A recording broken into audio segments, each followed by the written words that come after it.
We're playing Draw Steel, the game where heroes and time raiders never miss. Tonight we rejoin the High Weirdos on cosmic adventures in their flying squid ship, the Boundless Prescience.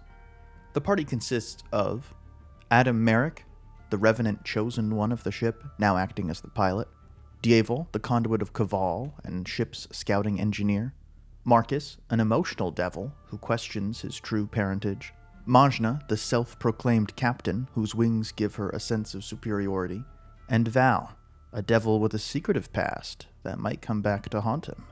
Join us as the heroes jump straight into action and learn the meaning of T.O.A.D.S.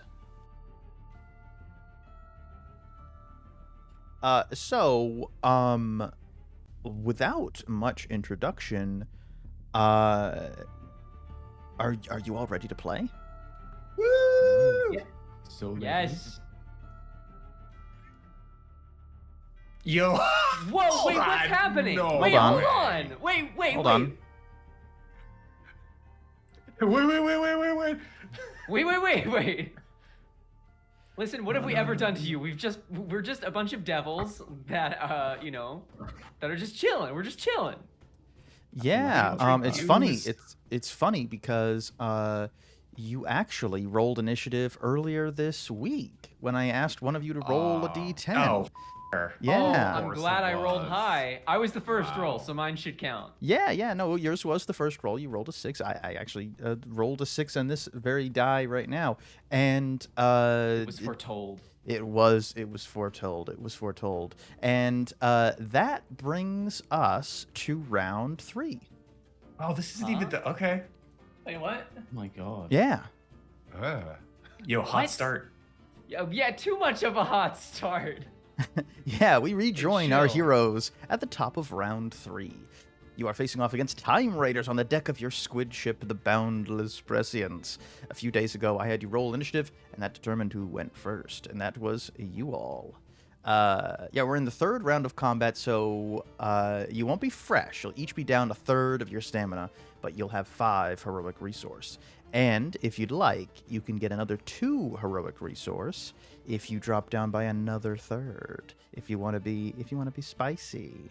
If you I'll want to do be that. spicy. Ooh, spicy. Absolutely, I'll do that. I mean, I gotta do that. That's my whole thing. I'm just raging, you know. We get 7, I think. 7 total if you're dropping to down 2/3. You know what? They have a mech. Oh god, they have a.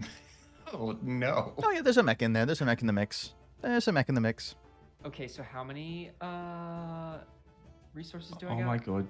But you don't understand how much resource John is just gonna get from having doing all of this.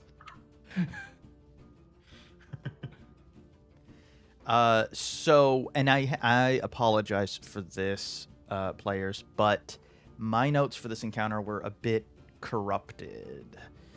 So it's kind of all just kind of redacted in my Word document, unfortunately. So I figured we designed this encounter together during combat.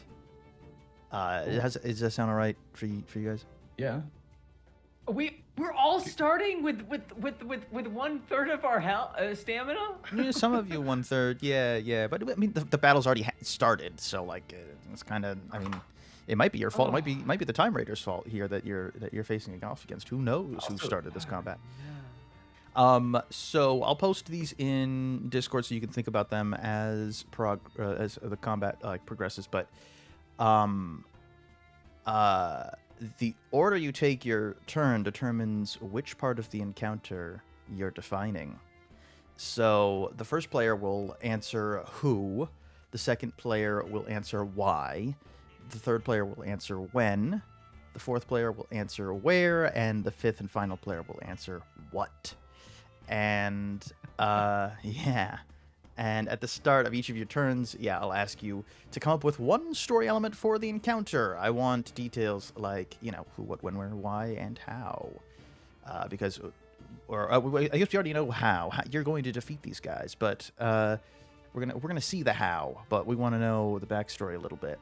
So I'll post that in Discord real quick, and then you all can decide who goes first in round 3. Interesting. Everybody get your improv notes out. Yeah, yep. Getting my pre-written improv ready. Always wondering how to start a campaign or start an adventure, and I'm like, you know what? Why not do something weird? Less work for you. Exactly. I just Does shift anyone all have the one work that onto you they guys. particularly want to answer? Because I'm thinking number 2 looks pretty fun. I kind of want to be thrown in the deep end, so like depending on initiative, I'm not going to look at the question until it's my turn. Ooh. Oh, interesting. Okay. Bold. I like it. I think I should go first. You're the leader. I agree. You know? Yeah, clearly. She's the biggest wings. Yeah, the only wings. Yeah, the only wings. All right, so this is just a routine traffic stop. What? Yeah, the first question is, who are these Time Raiders? Do they have a group name? What kind of flair do they have that sets them apart from their enemies? From other enemies, right? Yeah. These are just space cops, standard space cops. They don't have a group name because they're just the cops, and they all have those generic handlebar mustaches and shades over their eye crystals. It's the standard shades over their eye crystals that look just like their eye crystals. Parking in right? the wrong spot or something? The Jackson going, Police Department. Okay. We were Well, we no, were no, going, that's not for you to answer. Your answer is, who are these Time Raiders? Someone else will do why and when and all that. Oh my gosh. Okay. Space cop! All right, Mazchna, smash. So we're doing this one round or one turn at a time. Yes, I believe. Yeah, that was the plan. That's usually how it goes, right? All right, I will mark the big guy who is definitely the what's the word, supervisor? Supervisor. Yeah, supervisor makes sense. Yeah. Yeah. Yeah. And I will draw my sword and do shock and awe. And so my sword actually now has a little mechanical device added to it that shoots out a little blade on it. Ooh, nice. I like the idea that Marcus, because he's like he grew up on the streets, or well, he survived on the streets, and he like lockpicks and stuff. Maybe he helped assemble that for you. Sure, yeah. And I always have an edge when I use my signature or free strike from my kits. And so who says? I'll have a double edge. Huh? Nice. Why? Yeah. Because of a feature from level 4, improved field arsenal. I always have one edge and I ignore one bane. Let's see it. Oh, the dice are set. Yeah, there we go. Nice. There we go. Dice are spicy tonight. Tier 3, love it. Love to see it. Yeah, that's 14 damage, and they have a bane on the next attack. I will move. Yeah, let's spread out a bit. Yeah, and yeah, that's my maneuver and action. Yep, that's it. Incredible. Yeah, this Time Raider right over here. He's gonna go right up to you, Djevel. And he's gonna slice it, yeah. Stop resisting. We already told you. Sound like nerds. You can't Hey. resist our beauty. I mean, you are kind of cute, but I can't. That devil's tongue, you know. Inappropriate. Oh, look at this. Oh, I love the triggered actions. Oh, Oh, man. triggered actions implemented. My eyes glow when he attacks me. And he gets afraid and takes a bit of psychic damage. Oh, he did take a little bit of psychic damage. Ooh, I don't like that. Don't touch me. Yeah, then he's gonna do the old knockback. I just keep moving my view around to watch the arrow point towards the active. Push 1. Into Marcus, certainly. There we go. as you take 1 damage. Okay, I didn't take damage from that though. Who will be the second player? So I could use my 9 ability, and if I get a tier 2 or 3, I can reduce the line of effect of the target. Do it. My 9 ability is more crowd control anyway. Is there? I forgot how to ping. Oh, right here. Is there like a drop-off point right here? Because I was thinking of just bum rushing this big guy and just hitting him down a level. Yep, Yeah, it's 1 just square. Yeah. You want to do that? Yeah. Yeah, you go then. Okay. Yo, 3. Oh, All right, nice. let's Very go. angry. But first, I have a I'm question ready. for you. I have Oh, a very right. important question for you. Why are you fighting? For you and the Time Raiders. What? How will we know when the battle is over? Good question. I think we just gotta get away from these guys because we stole something or something. I don't know. Oh boy.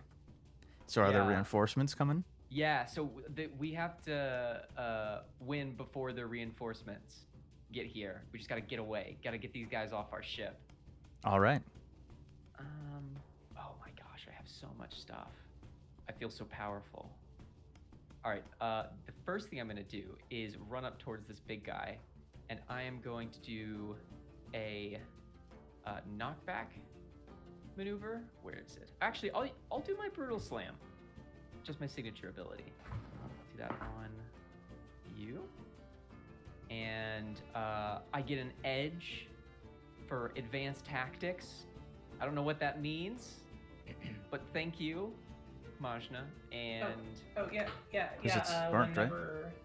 okay, I'm gonna go ahead and run up to him, and at the last second, I kind of feign with my 2 hooked swords, and I turn around, and my tail just slams into him. Hell yeah. Come on.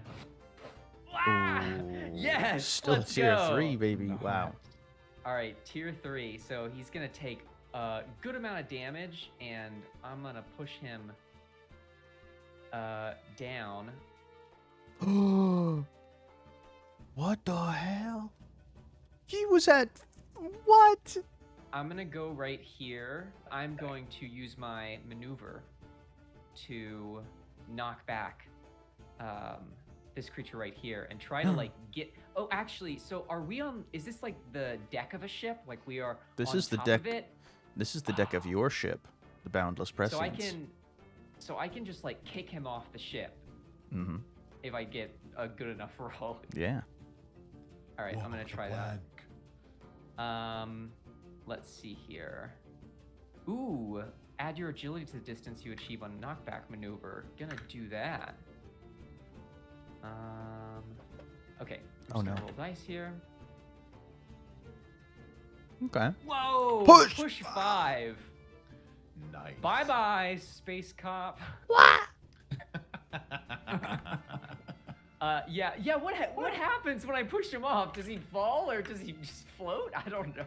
He floats in mid-air, in mid-space, and he can't quite right himself quite yet. I'm going to say that he's prone.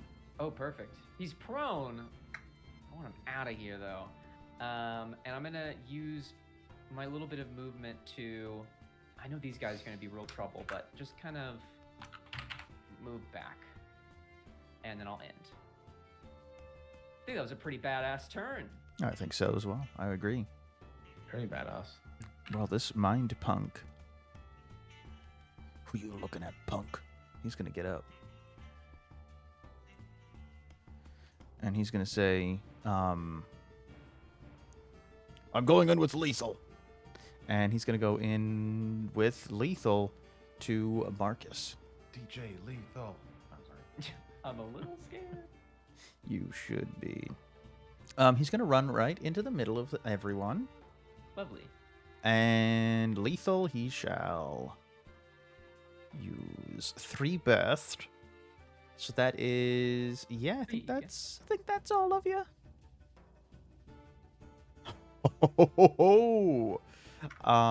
Yes. This will cost him 2 malice. However, he will. Malice. Yes, malice. He shall roll. Malice Navidad. Oh, that was almost a crit. That was almost a crit. 4 psychic damage as you all get a headache, and Reason's 0 prone. Ooh. Take that, take that, take that. Ooh, I gain surges when people take damage? That's new. Okay, so do I use my trigger now? Yeah, why not? Go for it. Oh no, Djevel. Get triggered. Why? Yeah. 13 psychic damage. Oh my god. Wow. Yeah, he lashes out with this this brain blast. All of you have massive headaches, and then as a result of you overloading him with psychic damage, his head explodes, and my Yeah, big I dude basically is just give him dead. blue steel. And he's like, Yeah. he's getting fully orange. Oh my god, he's doing it. Finally, a good cop. I think Marcus is gonna be like, well, if they weren't onto us before for stealing that thing, they're definitely gonna be onto us now. We gotta get out of here. I mean, I think this level of aggression from stealing their lunch just because we were hungry is a little bit overkill. It looked really good. I couldn't resist. I'm sorry. So is that the third? That's now we're on to the third player. Oh, now we're on to the third player, as I forgot to hit end turn. So the third player, who is it going to be? Should I go and do some heals? Think so, yeah. Yeah. All right. No one is dying today. I have a question for you. Yeah. I'm praying, by the way. Ooh, Huge. that was a good prayer. Good prayer. Good prayer.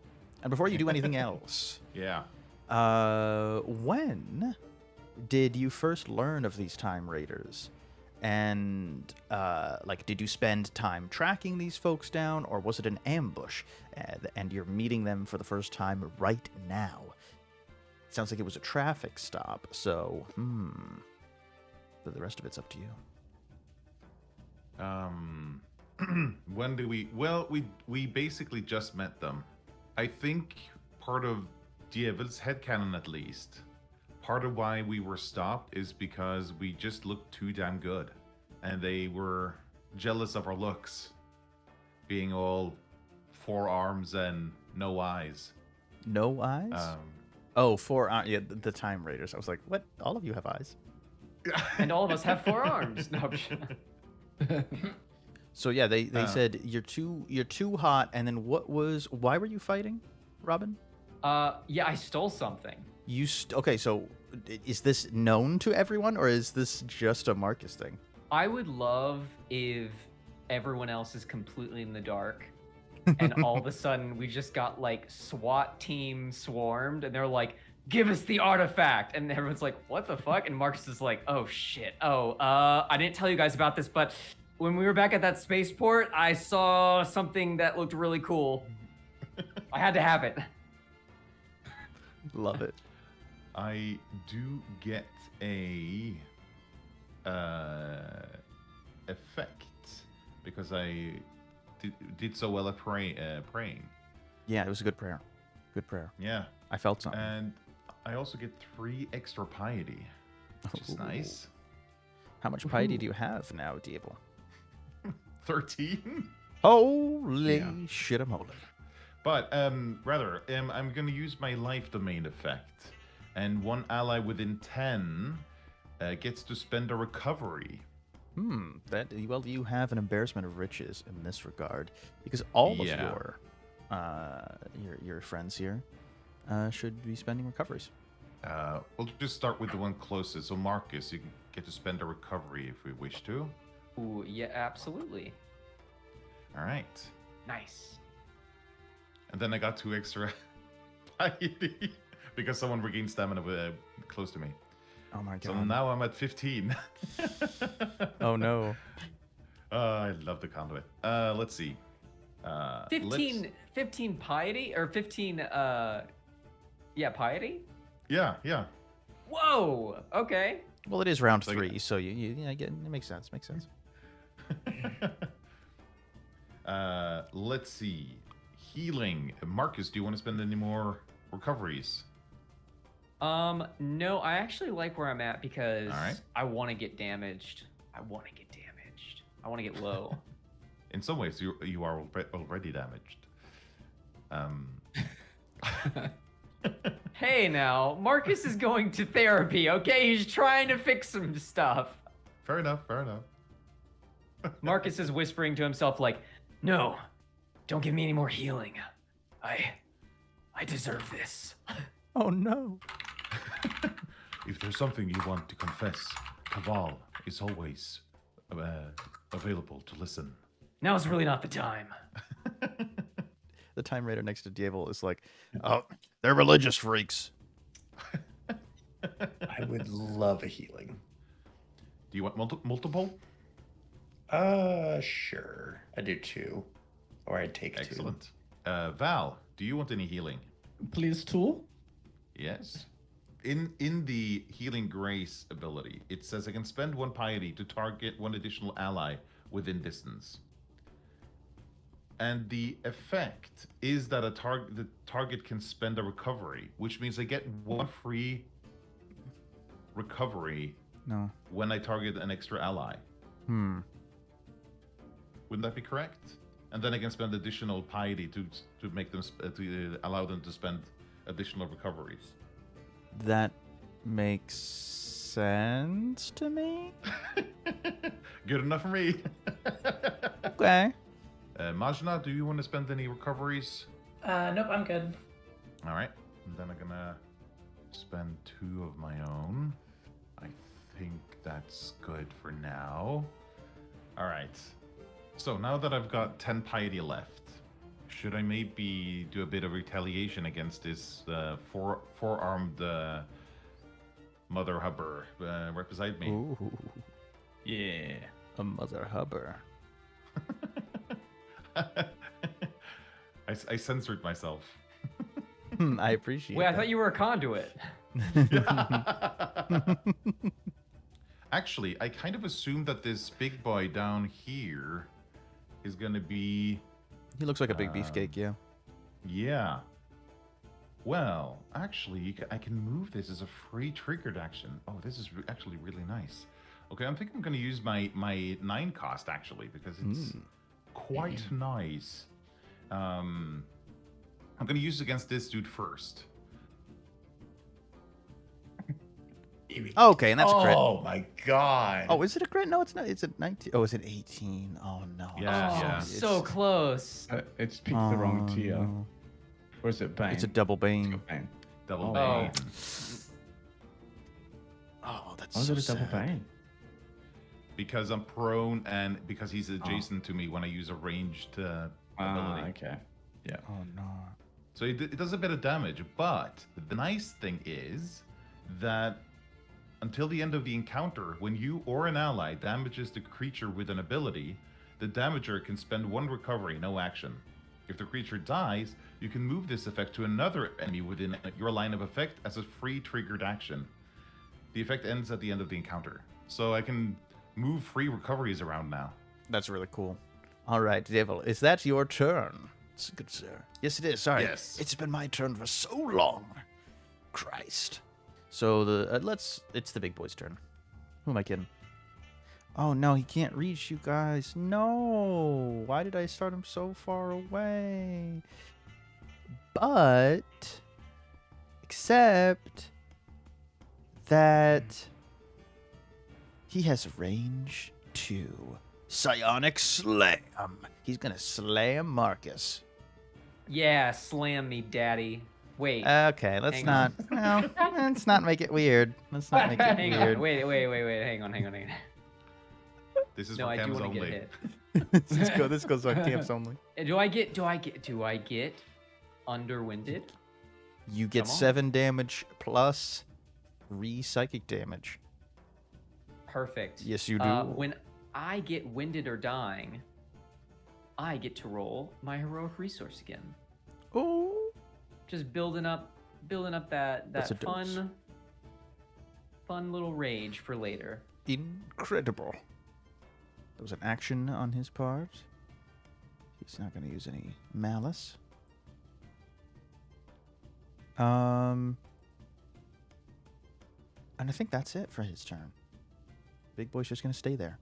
This thing lumbers up, and you see all these things, like all these controls whirring, crystals blazing, and it sets down on the top deck and blasts you, Marcus, with a mind blast. That's not very nice. What did I do to deserve that? You stole our something. You stole something of ours. Well, So who wants to go next? he moved, so I would No. not convenient for me to do what I was going to do. Adam, who are you planning on going for? Because I could get you down to these guys with translated through flame, so you do damage when you appear, and then I could put a portal there for you to quickly come back if you wanted. Like that. I can do that, or I was thinking about going for the big guy to start setting, using either setup, or I have my new 9-coster, but I am also down for ad clear. I'm just thinking, either way, it's probably fine. I could probably just go last if you go now. I don't think it makes much of a difference. Okay. Let us begin. Haha! I'm so insightful. Well, Very, very insightful. You're so insightful that you can answer this next question for me. Where are you? Where in the sea of stars are you? What is the vibe of this part of space? What's the coolest thing about the region? Maybe there's a metropolis made from a dead space demon's body. Maybe you're among the wreckage of a destroyed ship with bodies and robots strewn about. Or maybe you're in the middle of a nosedive with a mysterious planet racing towards you. All of those sound cool. I'll say we are heading towards, at breakneck speed, an escapee planet that we're going to try to get down to after we pass through a nebula known as the Demon's Aftermath. It's kind of reddish, sparkling, bluish nebula that we're trying to escape the coppers. Love that. Love it. All right. I'm going to need you to shut up. Oh, that's not very nice. Oh, sorry. I'm going to need you to stop talking. I'm going to need you to use your inside voice. My inside voice is my inside voice. Let's go ahead and actually maneuver first. Let's not get ahead of ourselves. I'm going to coat the blade, give myself some surges. Caustic Alchemy, I see. Yes. And then we shall do You Talk Too Much. Oh, it was the setup for... Okay, I see what you did there. Right? See, it's almost... It's built in. It's just how it is. Mm-hmm. I'm going to use... Take that off. I'm going to use both my surges to raise the potency on this. Oh, nice. Nice. Lovely. So 18 damage, And I will use my triggered action to give you 2 more surges. Brilliant. So I have 4 surges. Holy shit. Dang. Yeah. So but you can I only use use those? 3 of them at a time, right? Yeah. You can that's only my use, next you can only use 3 max to deal damage, and you can spend 2 more to up the potency. All right. So it's 24 damage, and then presence 3. Does the robot have a presence of 3? No. He doesn't. Okay. He's dazed. He is He's dead. dazed. Put it on him. Yeah. Save ends. But more importantly, the effect.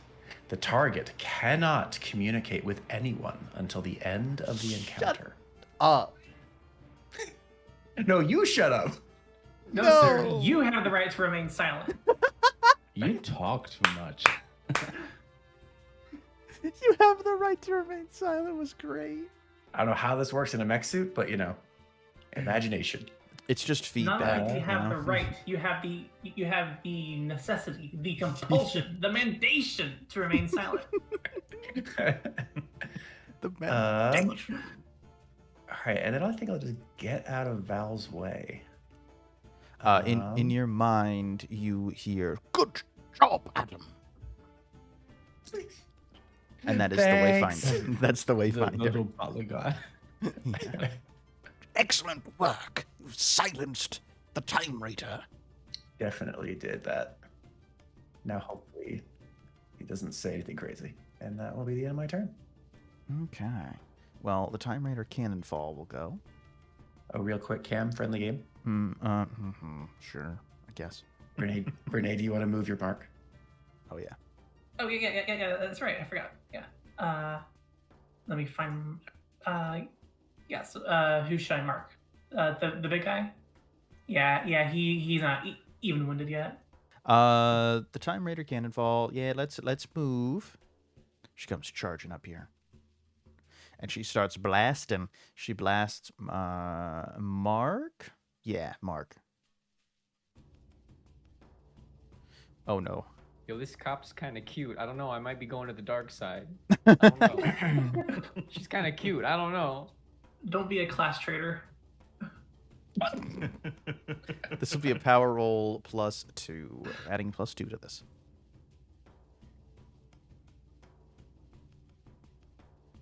So that's not great. 9. That's not great. That's going to be 4 sonic damage as she charms you.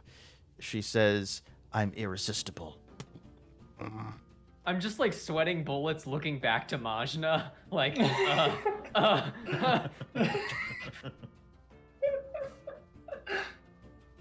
Wild. And that will be her turn. Okay, which leaves it to me. Yes, it does. So what is a new danger that is introduced at the start of your turn? How does this pose a threat to the heroes and the Time Raiders? Could it be a space whale looking for lunch, a psionic wave that threatens to wipe out all combatants, or a skiff of goblin pirates fast approaching? So this region of space, so it was like a prison planet, you said, Adam? ooh. What? Well, a planet of some kind. I don't think I described the. Okay. It's a prison planet now. Prison Now it planet is. now, yeah. Okay. Named Maluka Secundus. How Now dare hang you? on. Don't steal it. Don't steal things. So I didn't. the prison planet it's privately owned and mainly funded through advertising.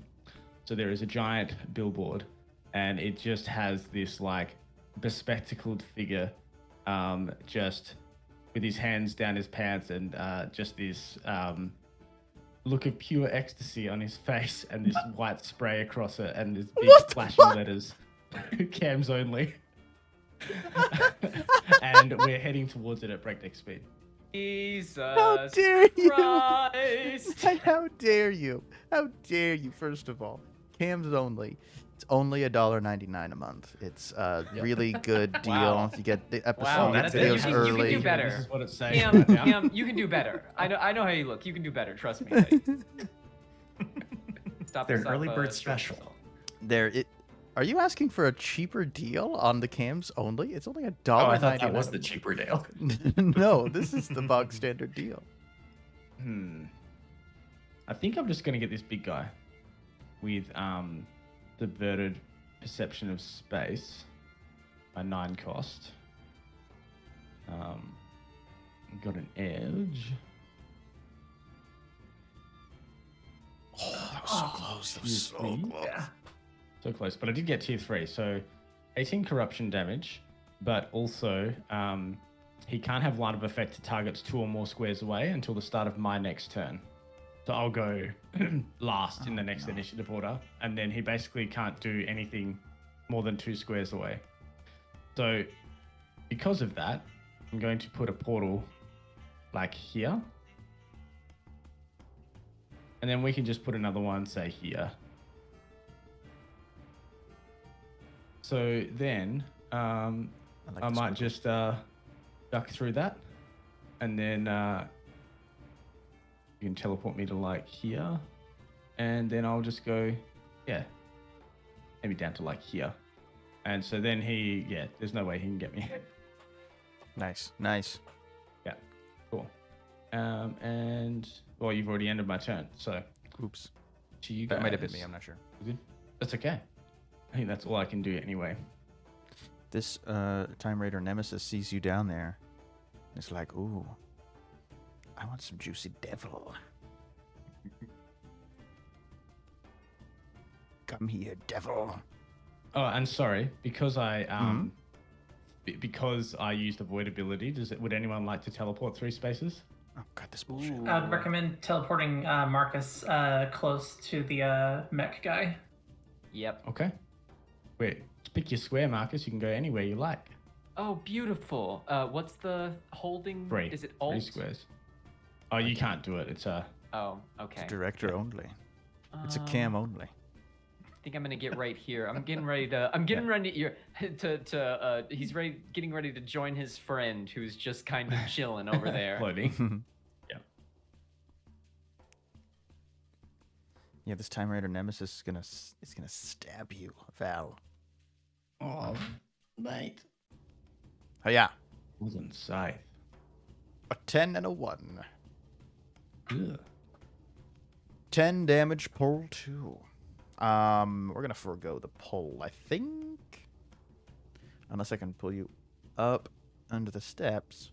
You could have them pull them into themselves, so deal damage to both of them. Ooh, that's a good idea. Come here. I'm gonna pull you closer. Ugh. Take me to dinner first. No, never. That would be incredibly unprofessional. At least they got standards, you know. I mean, And there's this dude just kind of he's just out in chilling. space. Yeah. He's having a great time. He spends a maneuver to stand up. What is he standing up on? He has to move over here He's just first, fighting so that's himself. 2 squares, and then he can stand up, and now he's gonna run up here.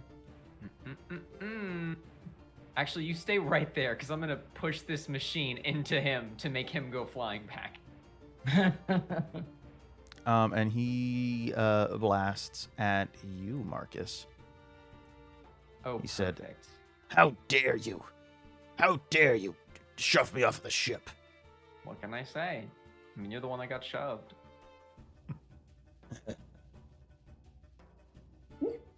Wow. Some corruption damage. Some 11 corruption Joke's damage. on you. I'm And push- already prone. What are you gonna do now? And push 6. I would like to use my trigger, Night Watch, and have the damage being dealt to him. Ooh, thank you. Nice. Uh-huh. Did that Night do Wash. it? Did it? Night Wash. Yeah, another feature So- of the so- game only. So since he's already prone, does flipping him prone again make him stand up? No. Two no, negatives. Renee. No. When you listen. You get 2 negative numbers. You multiply them. It's positive. So yeah, that's how it should work. What? It's like doing a flip. Stop Bro, using yeah. math against me. Stop it. Yeah, he just blasts you and you get sent all the way back there. And that looks cool. And that brings us to the top of round 4. All right, I would like to go. Get after it. Pitter patter. All right, so I guess it's my turn. Can I go to here, touch the portal, pop out over here? I'm gonna be 3 squares up. Yeah, so then I will do use my action for squad. Remember your training. Okay, so then I'll just target Val and Djevel then. So you two will gain 1 surge and get to use a signature ability and deal extra damage with it. Okay. And I will probably use Grasp of Beyond on this guy next to me. Oh, it didn't prompt me. Oh, That's fine. got an error. Okay, so 12 points of damage to him, but you, with an extra surge, which I forgot to add. So it should be another 2 damage, and I'll just take that surge off, Cam. And then I have the ability to teleport equal to my reason score. So I might go 1, 2, 3. I want to go there. I got you. Yeah. Yeah. Ah. Sorry. Yeah. No, you can put me there if you like. No. Yeah. Okay. Yeah, I'll do that. It didn't do it automatically for me, but I can still. I would suggest targeting the mech guy. Oh, it's just targeting the mech guy. Oh, Sorry, there we with me lying on the ground still. Ooh. Just chilling. Yeah. Should have been a net neutral roll with no edges or pains because of the mark. Yeah, but I also have a adjacent enemy. Oh, okay, gotcha. Okay, and now I'll spend 3 more. So you attacked a marked target, so I gain another focus. I'm at 4. So I use my maneuver to do battle cry, giving Adam, and let's give one to Val. Gonna give y'all some surges. Okay, how many does that give me? Oh, it will automatically do it, won't it? Yeah. Oof. When your Only- devil girlfriend doesn't give you surges, this is so sad. I targeted you. Yeah. Oh, You got wait, surges. Oh, yeah. All right, never mind. Mhm. Yeah, Marcus is like, Marcus is like, I can't believe she didn't choose me. They always choose other guys. No one ever chooses the nice guy. Oh, no. Wait, the power roll says 14, but it says I got a tier 1, so y'all should have gotten 2 surges. Okay, nice.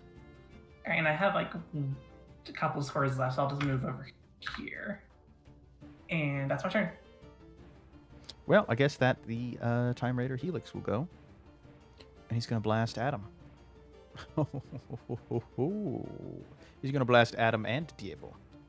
I was just about to say something bad. Oh, don't say anything bad, jeez.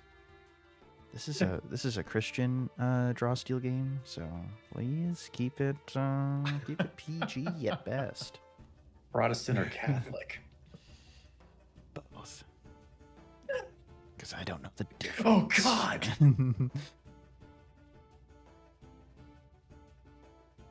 I'll use my my new triggered action, Oh. feedback loop, and that attacker will take half the damage in psychic damage. And how did you get feedback loop? I know how you got it, but how for the viewers at home? Did you get a talent ability? I was subsumed. I love that. Yeah, you get little psychic powers now. Anyway, I'm gonna use my triggered action and spend 1 piety to make it a double bane. Okay. Uh, Heal for 7 damage, and I would only be able Alright. to push you 4, which I think I only did. I only pushed you like 2 or 3, so it's all good. nice. Hero's turn. I have a fun idea. Ooh, but I like it fun. only works if all of these bad guys stay where they're at. So should I just go ahead and go and do the thing? Yeah. Do the thing. Yeah, do it. Hey, yo, hit him with the thing. So first of all, when that cop is winking at me, well, I'll go ahead. I'll go ahead and get angry because I know I was like, wait a second, this freaking space cop. I know She's know angry. your wiles. I know what you're trying to do. And I say, this is the problem with the timescape. The Oh, no. corruption of these law enforcers have gone out of control. They're being funded by the top 1% of the 1% of all the manifolds. Perpetuating a broken system. We need to stop He's this. back. He's Bernie's back. back. I feel the burn. Bernie, Yeah, so after Marcus is possessed by the spirit of Bernie Sanders, he is going to... Who was uh, canon move- in this Oh no, yeah, timescape now. he's canon in Draw Steel. Yeah. He's gonna go up here, and I am going to use Tide of Death, and I'm gonna say, we need to end this now. I am going to now. I'm going to move in a straight line. Oh, I wanted to choose targets, but this giant thing is. Oh in the way. no. Oh no, Switch. I don't like this. I don't I'm- like what I see. I'm I gonna don't like what I choose see. You and you and you and you as I move in a straight line. Holy fuck. I'm using my tail as I'm running through with my hooked swords. My tail is slashing back and forth. but I'm just attacking recklessly, so I'm getting a bunch of opportunity strikes. Ooh, some free strikes from all these dudes. From everyone that I provoke a free strike from, which is just 2 of them. Okay, got you. And you know what? I'm gonna pump some surges into this. Oh baby. Come on. Oh yeah. Oh yes. All right. That's okay. dope. So everyone's gonna take some damage. Huge. Oh, nice. All right. I don't know why I can't move myself. Oh yeah, I can. I moved to here, and the last person that I hit is gonna take damage. Is gonna take damage equal to my might times however many opportunity attacks I got. So Damn. this guy, if you're attacking with both of them, this guy's going to take 6 extra damage. Jesus Christ. Also, because you damaged the Time Raider beside me, you also get to spend a recovery for free if you want to, Marcus. Ooh, don't mind if I do. Wait, I still have to use it though. Like I still have to use my recovery. You have to spend it, yeah, but it's a no action thing. Yeah, I think I'll take it. Nice. Oh, perfect. And then, okay, that was my movement, my action, because I get to move as part of the action, which is really nice. Did you use your maneuver already? I'm going to use my maneuver to just kick him again. Kick him again. Do it. I'm gonna. Yeah, are we? I feel like we're playing Baldur's Gate. Okay, let me just kick him. I'm not gonna use my rage for this. Yeah, we'll just go for it. Oh, beautiful. Another push. Another 5. So this time I'm pushing him way out here. And when you do that, I would say that's a good enough distance away where he falls and drifts far, far away from the ship. And now I'll use a free triggered action to mark the seducer. Perfect. Seducer. Yeah, I'll look over to her and be like, "Your wiles won't. It won't work on me. So don't try that again, because I'm definitely not. That won't work on me." And then I'll end my turn. Well, you just set me up, so I gotta do this. I think it will work on me, young devil, or it will work on you. I mean, what are we doing here? Yes, I'll love myself. Yeah. Oh wait, no. Narcissist, is that I'm not you? going to. Yeah, she's a narcissist. Yeah, she's gonna blast you with Sunderbus. Oh, I hope you do. Wait, bust? Yeah. Bus. She's gonna. it's Sunderbus. Sunder. B-U-S-S, and it has a Y at the end. I don't know why that would be. That's weird. Thunderbussin'. Thunderbussin'. So that would be 7 sonic damage. Your turn, heroes. I can go to potentially set up for us, but I don't know if anyone has anything else they want to do. What are you doing all the way I over don't there? mind. That guy is no longer alive, so I'm no longer restricted to going last, but I don't have anything particularly. I was just gonna try kill one of them, but you go for it. Heard. Aw, the 1. So sad. Minimally insightful. We are going to just perform an eviscerate and maneuver to stand up.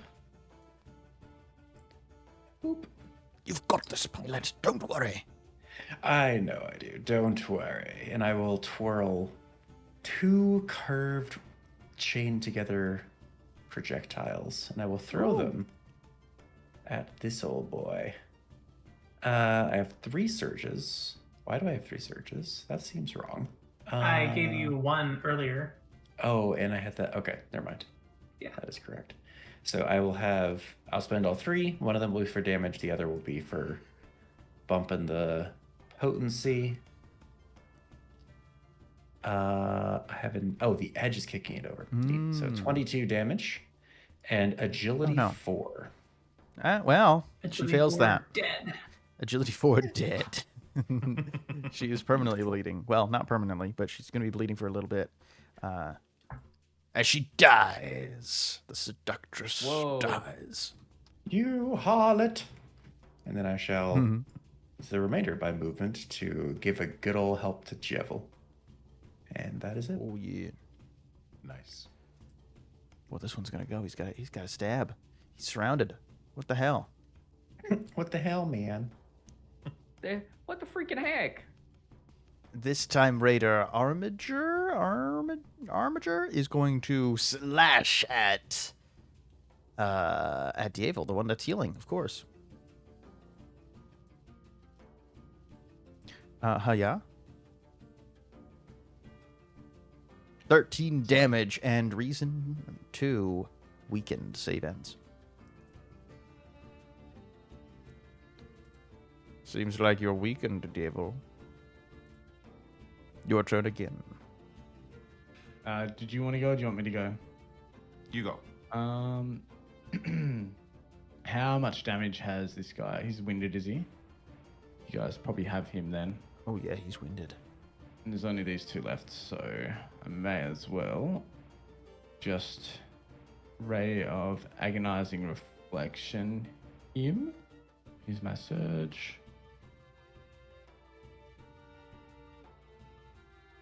So it'll be 12 corruption damage, and if his reason is less than 3, he'll be slowed. I think he's slowed. Yeah. Actually, I will go. And how much movement do I have? So that's 1, 2, 3 squares. Zip through the portal, and then I can move. Don't forget you can teleport for free since you use the void ability. Oh yeah. Thanks. Well, I'll teleport over here. Actually, no, I won't. I'll teleport further to this portal, and touch it, and just zip out over here. And now I'm adjacent to this guy, so I'll use my maneuver to 8 attack, and so give an edge to the next person. Nice. Double edge, my goodness. I'll just end my turn now. I guess it's this one's turn, and she just has a movement of 2. Yeah, no, she's gonna retreat. She's gonna get out of here. She taps the underside of her jaw, and a holographic helmet appears over her head, and she jumps out of the ship.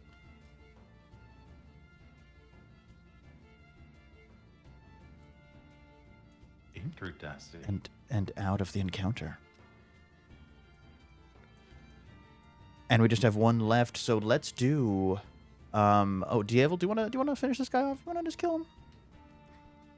I was gonna do a dramatic finish, but let's kill him. Yeah, you kill him. Kill him. Oh, I'll finish them off. Oh my god, why is this so sexual? It's because you all look so hot. That's why. Yeah. Wow. I thought that was part of the lore. That's what it is. Wow. Just roll a 1d3. Nice. Let's Solid see. 1. A solid 1.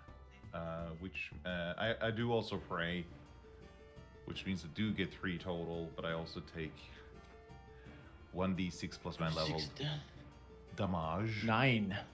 Yeah. All right.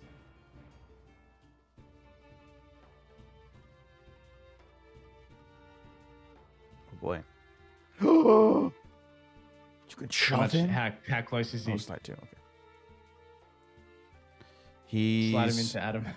He's not that close. Take one for the team. Take one for the team. My toes. You know what? I'm just gonna leave him where he is, and I say, "Din skade min helbredelse, kavall gir meg styrke." He says, oh no, he's casting a spell. Shoot him. Oh, no, I'm the only one left. Oh, God. Adam, finish him off. Oh man. Gotcha. Finish him. Got it. Don't even worry. Oh. Nice. Easy. Beautiful. Let us perform an evisceration. Shall Kotar Blades say a complimentary prayer to Gaval? Oh, Let's yeah. Just for helping us out here. Yeah, of course. then- How do you kill him? While he's contemplating the oddities of Kval, I'll just take his Achilles out, and then take his head. Oh my god. Oh. While he's bending over, grasping his ankle in pain. He's Oh my god! Let this be for all coppers to see. Oh no. Well, that was... Wow, that was a lot. Whew. I don't know why they were coming after us. It's so weird. What did you take, Marcus? What? What did you take, Marcus? What's this artifact they were talking about, Marcus? All right, listen, I didn't know they'd get so upset about it. Now we're gonna have Unisol on our ass. I thought they just didn't like that we look better than them. I mean, there was posted probably that too. some ideas for the item to Cam to review, so whatever I get the thumbs up on. I like all I took was this crystal thing. Yeah. Marcus, it's like, it was supposed to be a gift, and he takes out of his like side bag a something that's relatively small. It can fit in the hand, and it's wrapped in this dark sheen material, and he kind of looks around and opens it up, and he reveals like a shining blue crystal. And who was it a gift for? I mean, I was gonna give it to Mazchna, but I mean, yeah, I don't know. Mazchna blushes. It's more trouble than it's worth. Well, who am I to stand in the way of love? Whoa, hey, whoa. Listen, I don't know what Mazchna's been telling you, but like, we're not like that. Like, are we? Like, I don't think we're.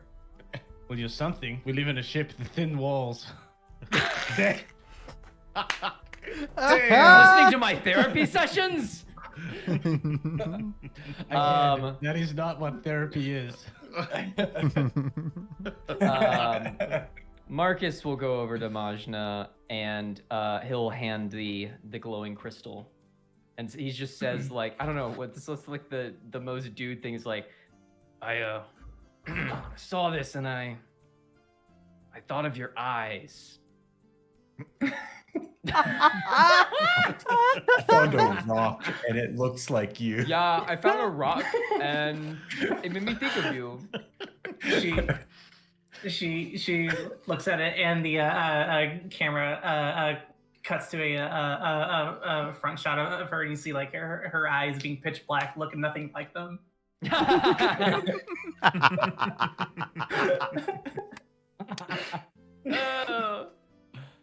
Oh no. Yeah. That is very thoughtful of you, Marcus. And I will telepathically talk to Torzul and see what they know about this crystal. Torzul? The devouring cube. Yes, the devouring cube. Yes. You hear very faintly a bunch of cursing. You haven't gotten much out of the cube yet. It's this little tiny shrunken crystallized gelatinous cube that you have, and its consciousness you can hear in your mind, and it's just like cursing at you and saying, just don't feed me to the ship, you wretched fool. Feed it to the ship. Feed it to the ship. And Alright. Adam, you hear in your mind, There are more ships behind us, Bagget. We must move quickly.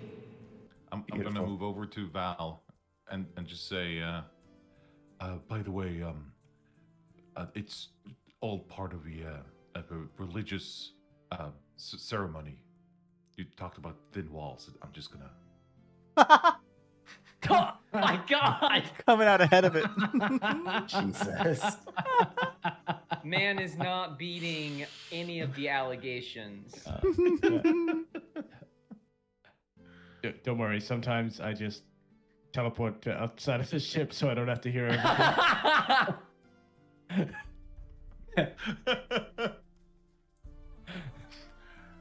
All right. Marcus is like, I think we should probably go.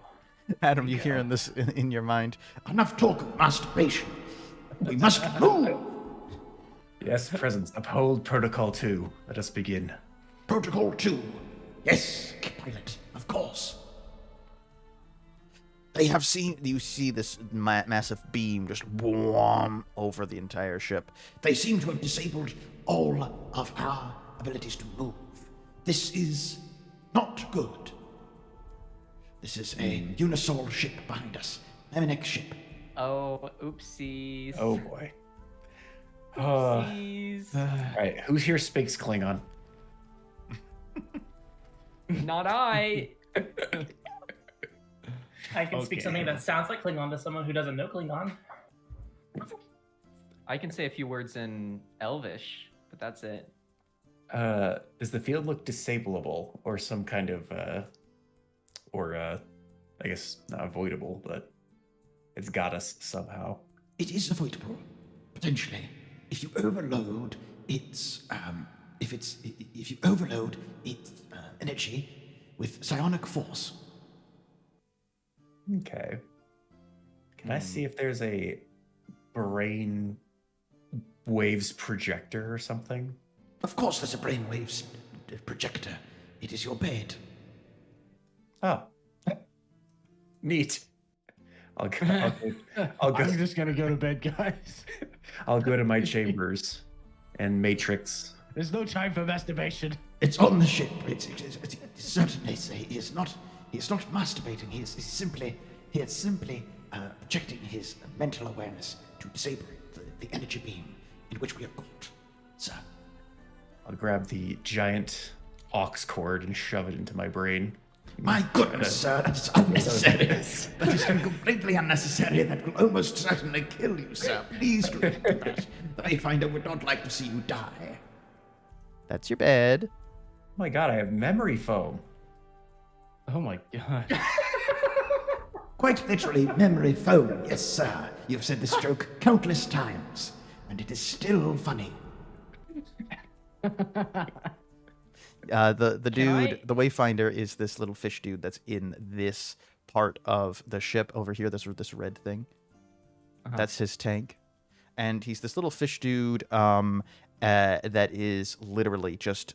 It used to be a creature with its own thoughts and everything, but it has been through voiceless talker engineering has been made into literally like a GPS, and so it's kind of gone a little crazy, but is mostly good, you know? All I need is mostly. Can I go press buttons on the console that has the lights on it? You can press as many buttons as possible, yes. But I have disabled that control panel so that you can just have sort of fun and just press all the buttons that you'd like. The child locks are on. Yes, of course, the child locks are on. Yes, sir. I would love that if he didn't tell me that. He told everyone else, and I'm just like, all right, defense is up, online. All right. Yes, everyone listen to Mazchna Markets. He is in complete control of the ship. In everyone else's mind, he has no control over the ship. Don't worry. And then every time he pushes a button, the computer telepathically says to Marcus, beep, boop, boop, boop. Yeah. It's that moment in Doctor Who where You are doing a good job. like the companions are messing with the TARDIS, and the Doctor's just going behind them and just like resetting everything that they do. Imagine we're passing the controller to the kid. Oh, you're doing so good, honey. it's like those shopping carts in grocery stores where the kid has a steering wheel and everything. Yeah. Just like that. No, I look over to Mazchna, who's next to me, and I go, I meant to tell you about this, but I don't know. I've been kind of feeling overwhelmed with the responsibility of leading the ship. I think this is starting to put a lot of stress on me. My It is a lot of responsibility. Yes. Adam, Yes. focus your mind. It will hurt. It will be excruciatingly painful. However, I know that you can handle it. You are the chosen one. Yeah, apparently. And I'll focus on projecting my will, I guess, out to try to disrupt whatever this beam is. Sure, yeah, this is going to cost you a recovery, my friend. Oh god. I cannot believe this. This is an outrage. Yeah, and you do this and you feel the ship start to vibrate slightly, and then whoop, and you now have full control over the ship again. Oh, thank god. Full powered engines? Full power to engines, precisely, sir. A very wise choice. I think I don't know what I did, but I think I did something, man. I think we're good to go. Don't worry, Marcus did not do anything. The child locks are still very much on. Guess let's head down to this planet thing, whatever this prison planet is. I'll try spinning occasionally. I've heard that's a good trick. That's a really good trick. Yeah, that's a really good trick. Oh, very good, sir. Spinning is a great trick. It's a great trick. You start going down to the prison planet below. You pass by that horribly obscene billboard that is just pixelated. Yeah, you can see it just passing. It's on the screen right now, actually, in the video, but it's just completely pixelated. We don't need to see that. Yeah, and you float down to the planet. You're getting shot at from the planet below, though, because you don't have clearance to really land here. This is a fucking it's a fucking prison planet, dude. You're not gonna be able to get in. What do you think, you're gonna land for a conjugal visit? No, they've obviously warned the planet, so you guys gotta jump. Oh boy. Jump from what? Jump space. Jump I'll- space. Yeah. Have we done that? Like a light speed jump. Oh yeah, you've done that before. You've done it once, and it made everyone throw up. Cool. So is that something that Adam as the pilot has to do, or can we influence that? Yeah. You can all. Well, I said all. I hate to say, I Marcus, took you a can't really. recon roll. Come I hate on. to say- I'm sorry. Give Well, me- Come on. The Wayfinder says, Marcus, can you take control of this button, please? and he lights up one red button. Oh, Yeah. what a big red button. Do not press any other buttons than this when I give you strict instructions, please, sir. Can I make some kind of skill check to assess the console and actually see if Marcus can understand any of this? Because although he does feign a lot of confidence, he is actually pretty smart when it comes to like mechanisms and like escaping traps and getting out of complex things. Like he's a lot of his backstory stuff is like in the city he like got into places like broke locks and stuff, and like he like knows mechanics. What skill do you think would be useful in this instance? It would definitely be like a reason or intuition one, I think. Yeah, Because you might I'd be trusting your definitely gut, go but you with- might be also going with what you like actually know, what you've studied. I would go with intuition, and I think could I do an intuition and a mechanics roll? All right. Is a Oh, mechanics wow. a, Wow. wow. Never mind. That's a so double that's one. intuition, which is 2, plus my skill, which is 2. So it's technically it's a 6. Oh no! I'm sorry, Robin. It was a really cool idea, though. It was a really good use of your skill. I would love the double fake out where Marcus actually knows what he's doing, but no, he doesn't, unfortunately. Yeah. So, Adam, you are in the pilot seat, and Marcus, you are going on all these buttons. You're like, I don't know what any of this means, but I'm gonna press this red button whenever he tells me to, whenever the Wayfinder tells me to. And the rest of you, you can control buttons. You can get on the gunner seats. The gunner seats are right over here. Ooh. In this deck, you can just go in these pools. Mm-hmm. Yeah, when you're in the gunner seats, you can see like space all around you, and you can see little targets, and you can move like reticles around from one target to the next, and you see these little pods coming at you. You've now turned around to jump. You have to face out into space, and this ship is coming right at you. And yeah, so yeah, where do you want to end up? Do you want to end up somewhere very safe, or is this? Are you prioritizing safety of where you land, or are you prioritizing like speed, Adam? Can we jump multiple times in this, or is it a cooldown period? There's a cooldown period, yeah. Okay. The ship will have to feed. Okay. Whoa. I'll initially have safe locked into my mind, and then as a contingency, I'll choose a seemingly random one in case that doesn't work. Okay. Yeah. Yeah, you you are able to lock into where you want to jump to, and these ships start pressing down. They look like these Memenek ships look like silver ribbons. They're so thin, and they are like crazy to look at. And anyone who's in a gunner seat or anything, you guys can see that, and it looks really, really cool. And Adam, at the you're prioritizing safety of where you're going, so you're not. It's gonna take you slightly longer to do that. So the ship's gonna take a little bit of damage immediately from the ships as they start to try and disable the ship.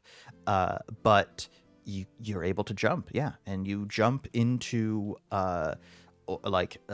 Orden's orbit, the planet of Orden.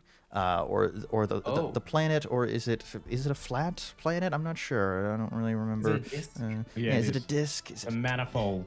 a manifold? Yes, the manifold of Orden, and you, you're able to transport there, and the Wayfinder patches in through your brain and says, Very well done, Adam. You're an excellent pilot. I don't know where the crew would be without you, Adam. You truly are the chosen one. Thanks. Kinda sad I didn't get to say droid starfighters incoming, but it's fine. It's a Where bit of a are key.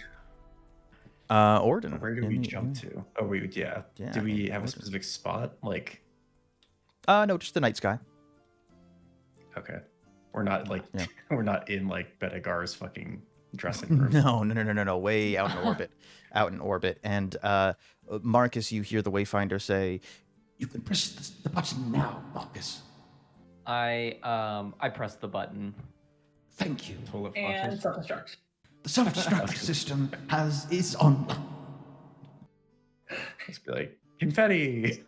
yeah, there's What? some confetti, What? there's some lights that go down all the veins of the ship. The inside of the ship start to glow, and it Ew. looks very pretty. Ew. And yeah, so we now will move into a bit of an interlude. Interlude. Yeah. So we'll start with Adam. We're gonna go over your jobs in the ship. So Adam, your job is as the pilot, or you're the pilot, and the Wayfinder is the navigator. So what do you think you're doing right now as you sort of have a little bit of downtime?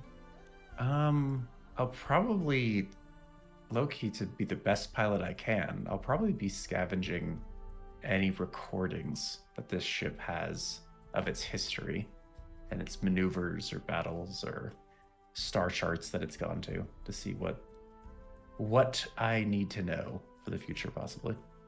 Yeah. It has a bunch of like programmed maneuvers and stuff that it could try. It's a big ship, so it's not very maneuverable. Think like the Millennium Falcon. It can that ship can move, but it's not as fast as like one of the smaller ships.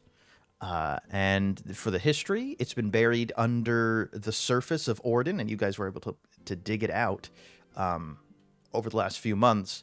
But it used to be like a ship that would like take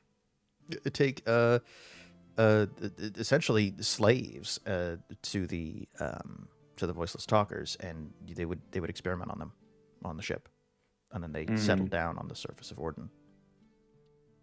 Well, we don't do the S word anymore, so we'll be in a much better space. Cool. Okay. I guess it's the ship. How does it power itself? You said it feeds. It does feed, yes, and it needs to feed. What exactly does it feed on? Oh, people, of course. Proteins. Oh, great. Any kind of proteins. Any kind of protein. Go find the space whale. Wait, like sentient proteins or just meat in general? Just meat in general, sir. Okay, cool. We'll go find a sheep farmer real quick. We do have those space cops on the top deck. They would be excellent. Their crystals, their eye crystals would be excellent food. Is it just like a chute that we just drop the bodies down? No, they are liquid pits. Oh, it's getting liquidized. Just get Terminator 2'd. Right here, sir. Yeah, Sir I'll Val. just start like teleporting up to the deck, teleporting the bodies back down and feeding them into the liquid chute. The ship is telling me that it's very delicious, Val. Thank you, sir. Is the You're ship very welcome. is the ship an open mouth chewer? I mean, I guess so. Yeah, it just sort of dissolves the body, so and it doesn't close its feed pools. So I guess, yeah, it's an open mouth one. Gross. Yeah. And then as soon as the grizzly business is done, I'll get out of there. Yeah, it smells really bad. What is the nature of the stone that was stolen? I could identify it for you if you'd like. Yeah, I'd rather hear it from Marcus personally. I'll try to psychically connect to her or him and ask. So what's that stone? What's going on with that? Marcus is a little distracted. He's very busy pressing this button, but eventually he's like, "Wait, sorry. What did you ask me? Where are you, by the way? Whenever I'm piloting the ship, you always leave. Where are you going? Like, is there a room that I don't know about?" I don't know the nature of this, but I'm imagining like some horrible like Matrix pod that I'm like jacked into. Just covered in slime. I'll just let her know where in the ship. I'm in the I guess cranial section, wherever it is, hooked up to the ship. Marcus be a boy. Marcus is a man. Oh, sorry, he. Yeah, thank you. God. With tieflings, you know, they're also hot, you know. Yeah, I'm looking around like, what is this room? Assuming it's whatever this central command is. Whatever this thing is has me come up here and pilot it. I'm still getting my feet under me. Adam, do you want me to wipe Marcus's mind of this room again once he leaves? No, I think he's in a good spot. I think he could remember some things. Understood. Marcus says, "Listen, I don't know what this configuration is, but like, if you can pilot it from here, do you really need me down on the console? It's just been really stressful lately, and I've been meaning to bring this up to the party, but I think it's really weighing on me." If you don't, I guess I don't think so. It's very helpful though. Maybe if we could pick times when you feel available to do it, that'd be awesome. But if you need to take a moment, then that's totally fine. Yeah, I was talking to Mazchna and just learning more about like tactics. Have you ever heard of Agile or Scrum? I feel like we could like rate things, like get together and like rate where we're needed on the ship, and then we can like figure out, you know, the size of different tasks, you know. Oh my god. Anyways, what do you want me up here for? You gave me triggers this morning, Jesus. Oh my god. Good old sprint planning. So what's our workload gonna be? Trying to do 20 points. Yeah, we're this week? renaming them from respites to sprints. Oh, Can we please not? Oh no! I play this game for escapism. No, I was curious about the stone that you seem to have procured and were offering to Mazchna in a very romantic and congratulations way. What? No, it's not like. Listen, I didn't know that Mazchna had been talking about. Anyways, it was a gift. I just thought it was a nice thing, and when we were back there, and I saw those time raiders that looked like they were transporting something, and I got a little curious. I don't know. The curiosity gets the better of me sometimes. Understandable. Computer, go ahead and mind link with myself and Marcus and perform an analysis of whatever the stone is. Marcus, if you could produce the stone for the computer to evaluate. I thought I had the stone. Yeah, Oh. Mazchna has the stone. I'll yell downstairs, "Hey! Do you bring the stone?" All right, I'll fly up. Always using those wings, dang. Please place the stone onto the anus behind you. What? The sphincter, Which please. one? No. Precisely. No. The one that is glowing. Many of the veins are glowing near the sphincter. The one that's glowing blue or the one that's glowing red? Or wait, there's this green one that down here too. Oh my god. The blue one. The red one is infected currently. We must feed the ship more so that it can get over this little bellyache that it is. Yes. All right, I put it on to the blue sphincter. It opens up and it looks like it's gonna drop, but then it just hovers, and this blue light starts to spin the crystal, and it identifies it. Which one is this, Robin? I have no idea.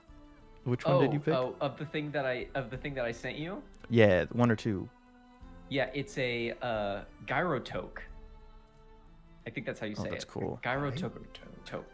Yeah, Hey, gyrotoke. it is a gyrotoke.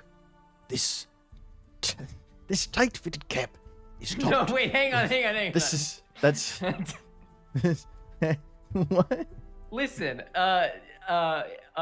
let's just say that, that when you put it and when you activate it, some like gold filigree materializes outside of it, and the crystal spins inside of it like a cap. Okay. Yes, of course, sir. That was out of character. Oh, okay. Sorry. What effect does this have? Effect. When you spin the bauble atop this cap, no action required. The cap gains an amount of momentum equal to the number of squares you previously moved this turn. As a move action, you can spin the bauble the opposite direction to instantly infuse yourself with the cap's momentum. The next time you force move a creature before the end of your turn, the forced movement distance gains a bonus equal to your cap's momentum. The cap's momentum drops to 0 when you use it this way if you spin the bauble again to gain new momentum, or at the end of your turn. Huh. And the Wayfinder would say that in terms that are not meta. Yeah. So what's the explanation not meta? Okay. All right. That's enough. That's enough out of you. What? I'm just trying to... Hey, funny person, say the funny words. Do it. Yeah, Do it funny now. person do the funny words. It can move enemies a distance equal to whatever the fuck. Oh no, I'm losing it. I was going so well at the beginning. Shit. I like the idea because I think it's supposed to be normally this item is like a cap topped with a freely spinning bauble, and I like the idea that it's just like kind of like an ion stone where it's like just spinning around in the air next to you. And so you can just spin it and then you can catch it and use it to push enemies back. So we Very move good. on. We know what you all are doing. Actually, the Wayfinder would say to Marcus, and this is how we'll round out this short little part of the interlude. If you would like to be more useful, Marcus, you can be a part of the bestiary. Bestiary? What does that mean? Yes, the little creatures that you send out for scouting missions and to fight other ships. Oh. They're terrible little creatures. You just unleash piranhas against people. Precisely, sir. Space piranhas. I like the sound of that. But we keep them in the ship? We keep them just under the flesh of the ship, yes, sir. Are they getting fed? Do they get pay? Are they part of a union? They do get fed. They get fed enemies of the ship. They do not get paid, or rather their payment might be the food in which you provide them. They are not union. We might have to change that. I'll go check out where this bestiary is. Yeah, that would probably be in this chamber. They're under the flesh of the ship. They're kind of always going around. You've seen little movements and things through the walls and stuff, and you kind of wondered what that was. Marcus, stop unionizing the ship's resources. We're already having to do the dishes because of your last gun.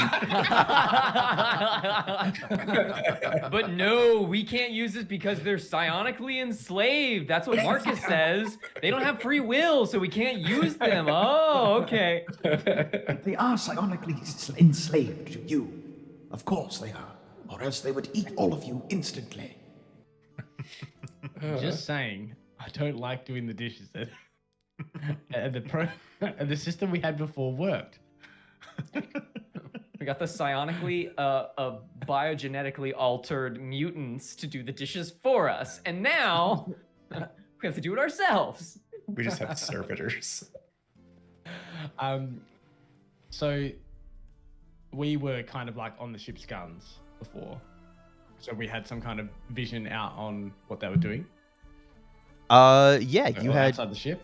Yeah, if you step in the pool, you become like sopping wet in this weird, very viscous fluid, but you're able to breathe under it.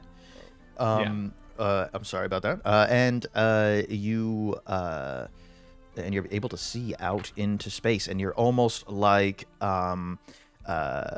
again, I'm going to reference the Millennium Falcon. You know how in those lower gunner seats you can move around 360? You can do that with your bodies, and you can like pulling a trigger with your finger in this goop will like activate the guns, the psionic beams. Yeah.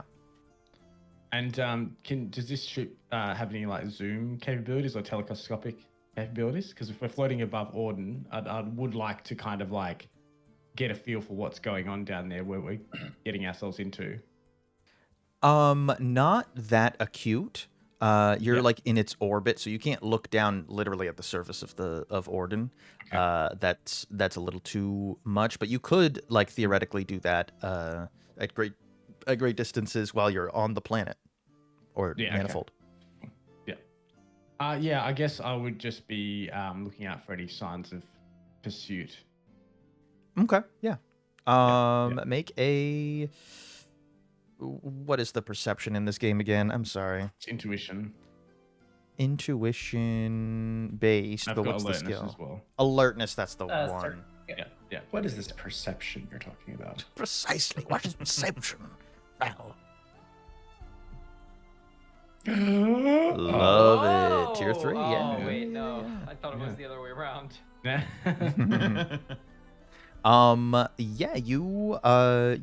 You don't notice any other ships out there right now. Yeah, so I'm just gonna basically use the servitors that Marcus hasn't gotten to yet that shower you. Actually, when you step out of the goo actually falls off of you and moves back into the tank. Cool. Yeah, and you feel clean. You feel exfoliated. You feel fresh. So this doubles as the showers. The ship's weapons in the showers. A clean She's got a shave. facial. It brings it brings don't drop the soap to a whole new level because My you God. might activate the guns. Yeah. Right. Nicely moisturized. Yeah. So can I ask just a question? How long have we been traveling the timescape for? So we. This will probably be like you probably just finished one other mission, maybe. Uh-huh. Maybe you're trying to like figure out what you're doing in the timescape. You probably haven't like quite figured out the landscape. And you've jumped once, so and I think that was probably a test. And yeah, everyone kind of threw up. It wasn't good. It wasn't fun. But yeah, not too long. A few weeks. Okay. Like maybe 2 or Alright. 3 weeks. Cool. So would that have been our like first encounter with Unisol then? No. You've interacted with the Memenex before. One Okay. other time, yeah. One other time. And did it go as poorly as that did? No, Is there it a was more reason that like they're a after us? no, it was more like a meet and greet, and this seems to be like seemingly a one-off. You know, like I don't know how do you explain it? Like you've only ever dealt with the Memenex of Unisol and not the Time Raiders. Okay. Cool. No further questions, Your Honor. Who am I closest to down here on the ship? Just sounds like Mazchna.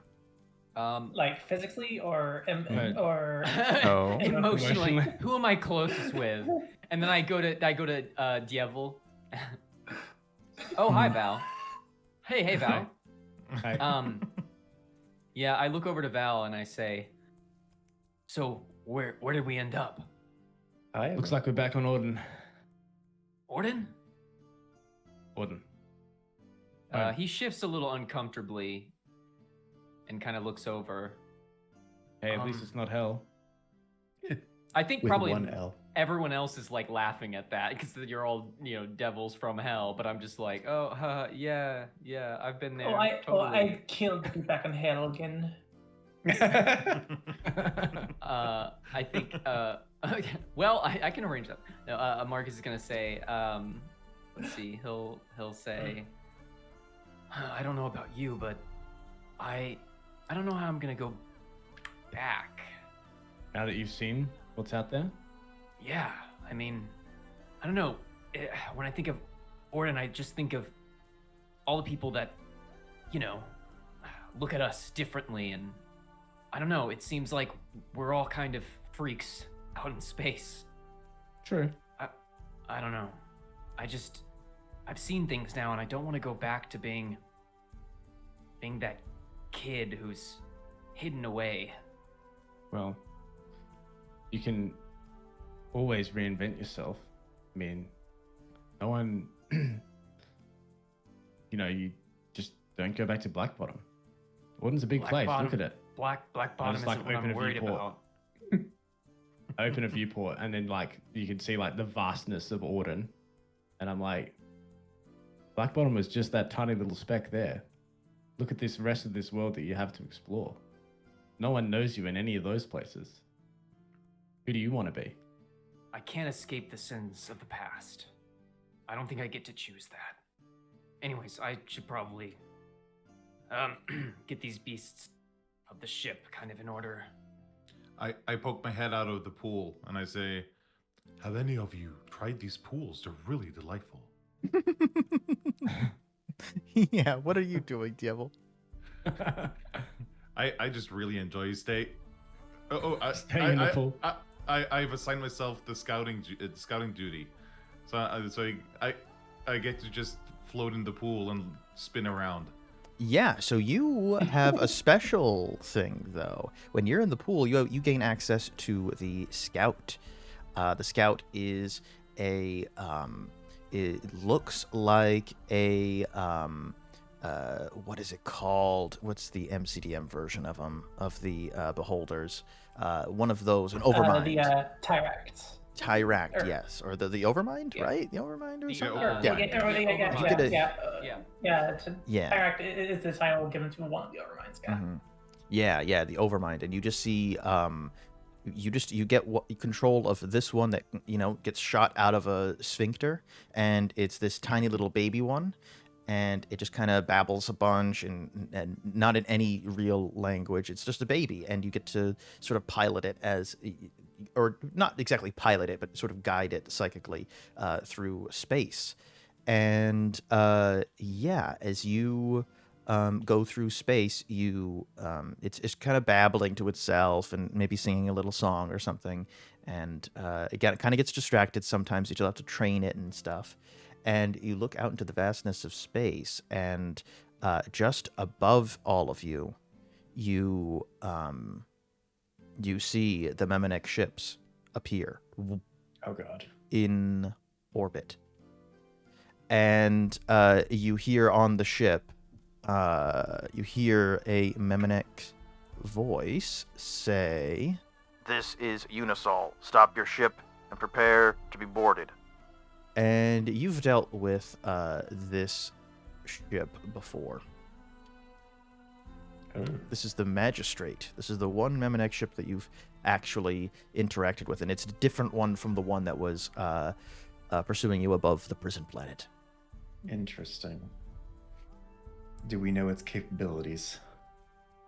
Oh yeah, it's super fast. It's super fast, and it houses so many Memeneks and troops. And it's basically a massive what's one above a squadron? Like it's a big. No, I think platoon's smaller than squadron. Or battalion might be. Yeah, I think so. But it's Legion. Yes, not quite that big. But it's a bunch of these like ribbons tied to a central large like steel orb, and it's fast approaching your ship. Are we gonna Ender's Game this, or? I don't know what that is, but that sounds dangerous. Please explain. I know I've never read it. Oh.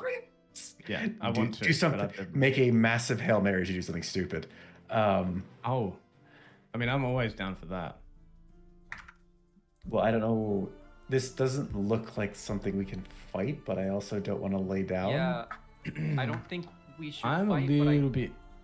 Yeah, I feel like we need to negotiate and get in the way of, like, we don't want them coming to Orden. Can I open a hail channel and ask the Memeneks to send an envoy, and we'll meet in the middle?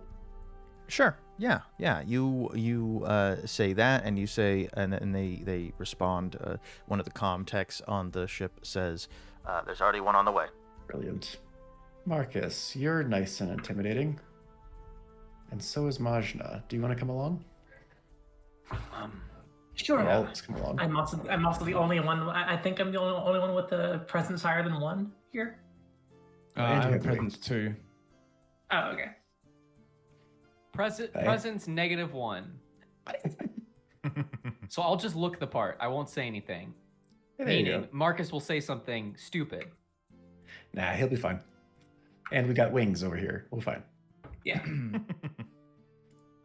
So hey, wait, sorry. Could we bring everybody, or I was just kind of rolling? Yeah.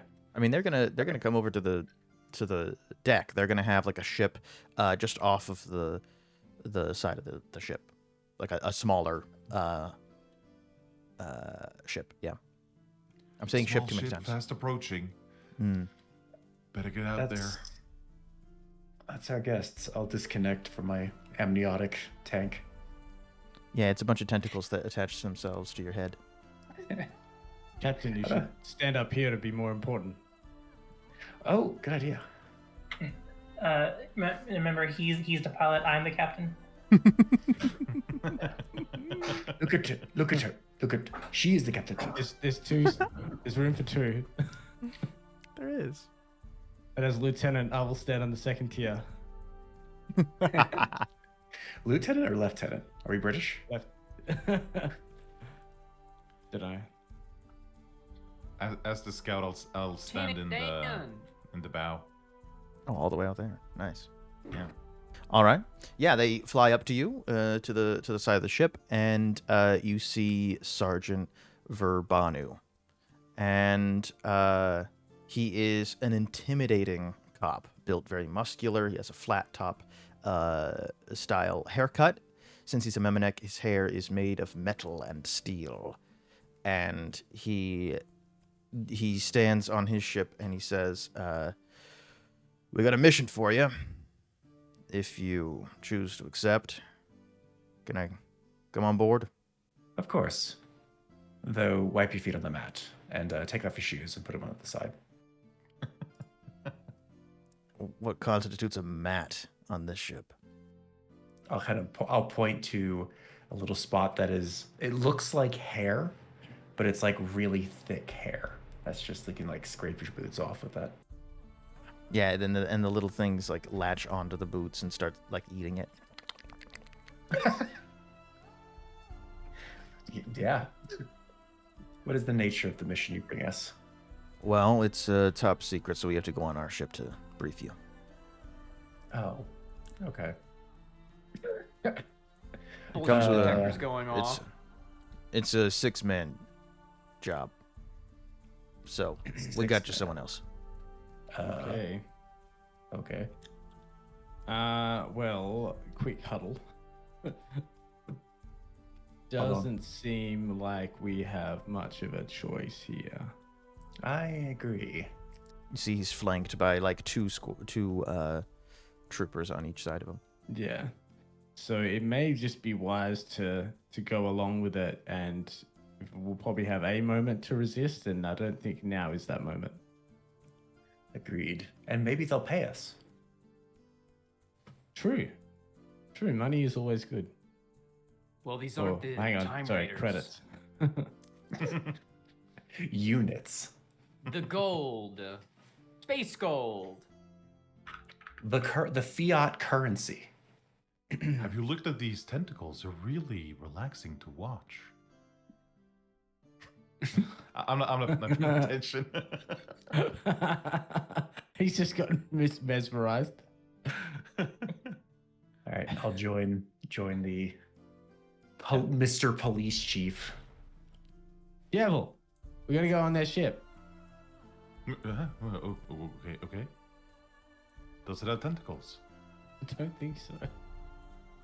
It kind of looks like something that fell out of a We got craft tentacles shop. at home. Yes. That's my point. You're led down very sterile, like white and gray corridors to a conference room on the ship that is called the Magistrate.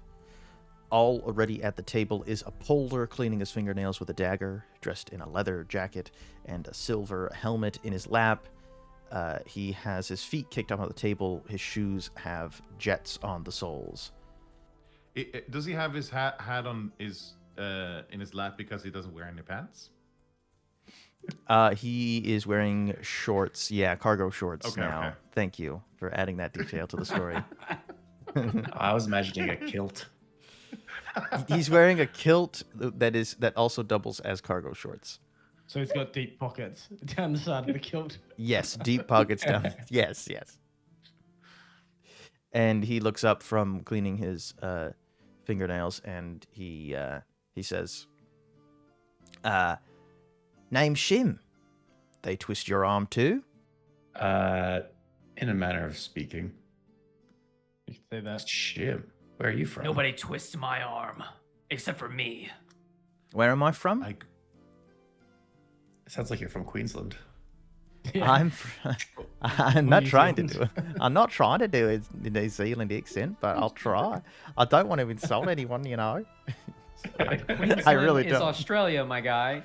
Oh, It's not New sorry. Zealand. I don't Yeah. know. We all know that I'm terrible with geography. Come on. Oh, now. you guys missed Stop it. it. We roasted the hell out of him for that. Yes. Cameron doesn't know where things are. I don't know where things are, and that can apply to all things, really. and he says, yeah, I'm from down on Down under. I was trying to say down on the planet, but I'm from down under. I'm from down on Orden. Yeah. I'll bet you're not even trying. It's just happening naturally. It's happening. I wanted it to be British, but it's just sort of muddled into Australian or You something. go from British to Australian. Those are like so unrelated. No, but it's so funny because I just get to hear the impression that Americans have of Australians. Yeah. I'm in what's this fucking story? Sorry, we've gone off I've the derailed rails. him. We've gone off the rails. We've gone way off the rails. I'm here for probably the same reason you are. Right? Clear your name? Money. Yeah, there it is. There it is. This one knows. Wait, so what are you in for? Oh, you know. No, I don't. Yeah, you do. Yeah, all sorts. Now he's Cockney. I don't know what the fuck. I don't know what's going on here. Love the accent for a brief moment. I was like, okay, this is getting somewhere, and then immediately off the rails again. It's like, okay, We're traveling around the world. I'm Shim, the man of the meandering accent, and now I'm just full on British here, and I'm quite posh now. People never know where I'm from because I keep changing my accent every time I'm talking. Yeah. Well, it's a pleasure to have you on. We'll see, I guess, what they have in store for us. They haven't been very forthcoming in details. Sergeant Verbanu offers refreshments and begins a demonstration. On a slide projector, you see varying images as the sergeant speaks. And he says, the terrorist organization named the occupancy of anthropomorphic dominance in space, or T.O.A.D.S for short, is living up to its name. Their goal, from what we can tell, is to spread a psychic virus codenamed Beast 4000 across all of space. This virus will turn creatures into anthropomorphic animals loyal to their leader, a mysterious creature named the Deep Croaker. Yeah. Our intelligence leads us to believe that an operative of T.O.A.D.S will be delivering a volatile sample of this virus to a buyer during this week's summer solstice event on the Unisol planet of Mantis Arma. Your mission would be to intercept this transaction, secure the sample, and bring both the buyer and the seller into custody. So, what are the resources available to us? Just this guy? Points to Shim. Oi, mate, what? This is a bit I'm rude. just asking. It's a little far I'm just out, don't asking. you think? He said it's a 6 million job. I need all the devils I can get. This accent is so insulting. I'm so sorry. No, it's great. I love it. Are you an infiltrator type or an individual who can disguise themselves, Jim? Shim can do everything, mate. And talk in the third person too. Even talking the third person. Yeah, of course, mate. Right. Okay. So, what's in it for us? We know what you've been up to. We got that call. You stole something from some squadron. Kind of side eye. Yes. Yeah, we can. That's nothing. We can do that up front. We can make that go away. The Time Raider squadrons are sometimes a little twitchy. That's fine. But what we can do is we can provide you with like as of right now, your ship is incapable of interdimensional travel. You can jump, but you can't move between the manifolds really. And there may be opportunities for work in the material plane, but you'll have more options in the rest of the timescape. And we can provide your ship with nutrients to upgrade these limitations. And as for you, Shim, we can provide you with a ship of your own. Something lightweight, as requested. Well, I'll look over at Marcus and I'll be like, well, with something like that, you'd never have to come to Warden again. Yeah. Yeah. I would never need to go back there. Not ever. All the planets in the timescape. Yeah, all the planets. It's rumored to be dozens. Do they see Orden as some like backwater country planet, or is like Orden like central to the timescape? Not sure if you would know that. Okay. From what you've experienced, probably not central. Actually, it seems like there's a lot more than just Orden out there. But that's just your perception of things, just from a few weeks of travel.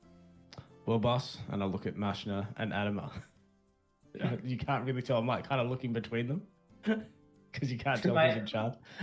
My wings are blocking your side of him.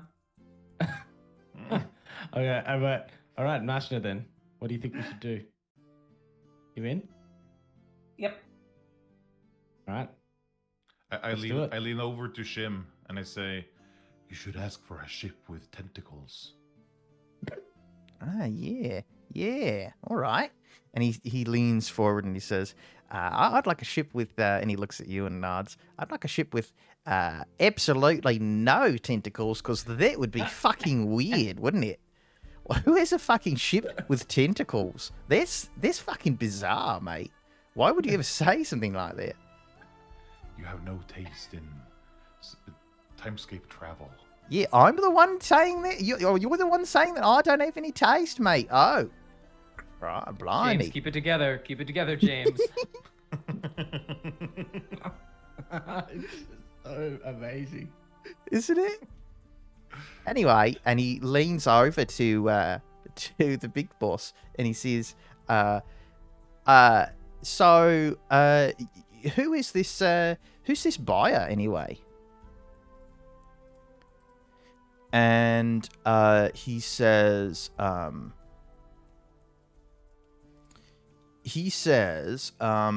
sergeant says, he's a devil named Jaro the Whisper. And when he says that, Shim immediately sits back in his seat and he's like shocked. He's like, whoa, wait a minute.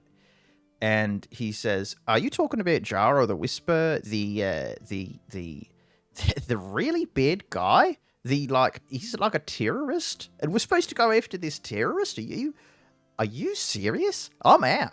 I am completely out. I can't be expected to do this. You can take your ship, tentacles or not. You can shove it right up your fucking ass." Oh, come on, Shim. I thought you were capable. No, I'm capable. I'm capable of turning down a bad job, that's for sure. God, that's not a good idea. No way, no how. You'd be fools to take this job. I'm no sucker, that's for sure. And he walks out of the fucking room. Can I argue for more money for us since we just lost one? And at that, Verabano kind of just puts his head in his hands and he says, "Sure. You're gonna need it." How about special envoy status? So you forgive us for the time raider thing, and we have a level of protection against future crimes? Hang on. If this is a 6-person job, what if we just find another person? Surely everyone has connections. Back in Orden, we're here. We could just grab someone. Oh yeah, John in accounting. Listen, when shit goes down, you want John in accounting, all right? John and Accounting. I'll leave that up to you. But sure, we can work something out on future crimes. Yes. Nothing ridiculous, though. No. Misdemeanors. Yes, non-violent misdemeanors. We'll get something worked up in writing. Anyway, yeah, you're going after someone really, really bad. And I wish you the best of luck. Jaro the Whisper is... he's something. Yeah, you guys get back onto your ship and the Boundless Prescience. And now, with all the information that you could possibly need about this job, If you have any other questions, I will answer them as if the sergeant had answered it in that meeting. So we can always flash back and you can ask more questions. But we can just skip to you making the jump. You currently don't have the facility, like the ship does not have the facility to really make a jump to a different manifold. So you they had They were going to give us an upgrade, right? They were, yeah, a temporary upgrade, enough fuel, as it were, to get you to and from Mantis Arma, whatever I called it. Yeah, Mantis Arma. And they give you a sliver. Yeah, a shaving of an Overmind's eye. And it's gross and flimsy and slimy. Like a contact. What, we just drop that? Do we just drop that in the feeding pool? Yeah, that'll do it. And it is like a contact lens, Nomad. It is gross. I'm like holding it gingerly between my thumb and my forefinger. Oh no, it's big. It's big. It's like the size of like your half your body. Okay, well, 2 thumbs. Oh my and God. forefinger. And then I'm just like, I'll be right back, and I just flash out, and then drop it in the pool, and then flash back up. Nice. Yeah, and when you do, you hear the groaning of the ship, and the Wayfinder says, Excellent. It was quite delicious. The ship wants to let you know that it is very thankful for this temporary upgrade. Brilliant. We are preparing to jump. All right, lock in, everyone. The Wayfinder highly recommends that you strap in. Yeah, well, I'll just strap in, and I'll get my bucket for the inevitable vomit. You should all be prepared to vomit, but make sure to vomit into the feeding tanks. We don't want any waste. Oh, that's gross. Oh, that's vile. I'm just going to envelop myself in the goo that cleans you. Yeah. very good. Sorry. Very good. Master Val, you envelop yourself in the goo. Sorry, that one got me.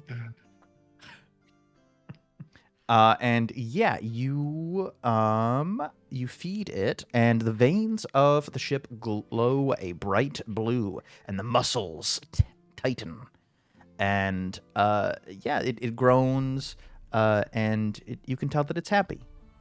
Yay! Who's a good ship? Who's a good ship? Who's a good shit? Yeah. Scratch the ship behind the cerebellum. You are. One of the tentacles starts moving like a dog's leg whenever you scratch it. Right? The jump to Mantis Arma is calculated. This is going to be fun. The Wayfinder hasn't gotten to stretch its legs in years. Error. The Wayfinder doesn't have legs. It has tentacles and weird flappy arms. I'll hit the button or the, I guess, slider, whatever it is. I'll send the neurological pulse to jump. Yeah, okay. You hear the groaning of the ship as it tenses up, readying for a big push. And about a half second before you're fully prepared, you all jump. The stars in the sky turn into beams of light, showing just how fast you're moving. And after a few seconds, the gravity normalizers kick in, and you are able to move around the ship. And this journey takes about a day and a half, so you have time for a downtime activity if you want. And we can save the specifics for offline, but just let me know what you're thinking. Is there anything other than downtime activities? How do you spend the time, generally speaking, on the ship during this day and a half of travel? This is the first time you've ever jumped and seen quote unquote hyperspace, the starways. I think Val would just spend some time just staring out a viewport and just watching the stars just flash by. It's feels peaceful. It's almost like the void. And then I'd probably just spend a little bit of time talking to Marcus during this interlude. And then Charlie. And I just say, you know, I notice you, whenever we talk about hell, you look wistful. Just want you to know you're not really missing out on much. I don't know. I'm just curious. Yeah, you are too good for that place, kid. I don't know if other people would agree with you. I was kind of told growing up that I deserve to be there. So. By people that don't understand what there is. How much do you know, actually, just out of character for a second? Do you know that I've been keeping an eye on you since you were a baby? I don't think so. Okay, yeah. So I'll just say, Marcus, you know, when we met in Black Bottom with dealing with that cult, that wasn't the first time I laid eyes on you. What? What do you mean? Well, I've been keeping an eye on you for some time now. You know what happened with your mom? I'm gonna kind of like. Are we alone? Are we? Yeah. Okay. Yeah, I'd say so. Yeah. I'd say we're like somewhere. Yeah. Okay. I'm gonna like get a spark of rage in me and kind of like grab you by like the vest and kind of push up against the wall, and I'm gonna say, "How the fuck do you know about her? What do you mean you've been watching? Who the fuck are you?" I'm. How do I put this? Your existence, your mum, that whole deal, is the reason I'm here or I came to Orden. What? Oh. No. Let me. Wait, what? Let me just stop your brain in its tracks for a second. I'm not the devil that made the deal. I just hitched a ride on his coattails to get out of that fucking place. So, how much do you know about deals and the currency of souls? I don't believe you. I don't believe you. What the fuck? Well, would you like me to explain? Yeah, you better fucking explain. Right, okay. So in Hell, I was something of there's multiple factions, 7 to be precise, for the different lords of Hell, or kings, they like to be called. I worked for one of them, and I specialized in espionage. I was an agent, and I was sent into other departments to retrieve secrets. One of the things that I uncovered during that time, so devils, we get a bad rap, but there's a beauty to the language that we use. Djevel, it's very specific, doesn't leave a lot of room to error, but you can speak around a lot of things. And so there's an art to making a deal, looking at what isn't said specifically, or the deals that devils make with humans or people on other manifolds. It's a game, but it's a game that has fair rules. If someone does the right research, if they word things properly, they get what they want. They get the exact terms of the deal. Where the game is what does any of this have to do with me, though? This is exposition. Sorry. You said you rode here on the coattails of the demon or the devil or whatever the thing is that my parents made a pact with. So it's not easy to get out of Hell, right? So moving between the manifolds like that is not something anybody could do, and definitely something that I couldn't do back then. There is the department that deals with humans on Orden or other races on Orden making deals. Through the power of the deal, the magic that that contract has in place, it allows travel. It's powerful, but only for the specifics of making that deal, for the duration. Devils get trapped when the person that makes the deal dies, typically. That's how we get trapped on Orden, or freed, depending on your point of view. I found a loophole, where I could come along for the ride, but I wasn't bound by the contract. And the reason I came along was because one of the things I discovered during that department was that how do I put this? The corruption ran to the highest level. The currency that we deal with in hell is souls. What people promise in exchange for riches, elevation, power, children. But the game was always fair. It's not fair anymore. They've corrupted it. They take advantage. And I couldn't sit idly by. I reported it to my superiors, but they were in on the take. My life was in peril, and I chose to get out. But the contract that I saw that kind of pieced everything together, well, that contract was the one that your dad signed. And so I had to get out of there. I couldn't be part of it anymore. And my penance for playing what part in it I had was I was too late to stop what happened. But I said that I'd always watch over you. So I've been there your whole life. This is crazy. Listen, I don't know. This is too much for me. I can't handle this right now. I just need some time alone, I guess. Understood. And I just flash out of existence and go to another room, back into the goo. Holy shit. Fuck. I just slam my hand onto like one of the consoles or one of the walls. Yeah, and I'm just gonna be there trying to slow down my breathing. The Wayfinder says, The ship has alerted the Wayfinder that you are breathing quite heavily. We have released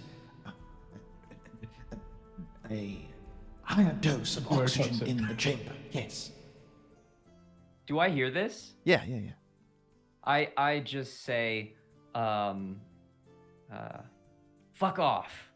It's not easy having voices being in my head, and now apparently someone's always been able to read me without even having a voice in my head. Just leave me alone.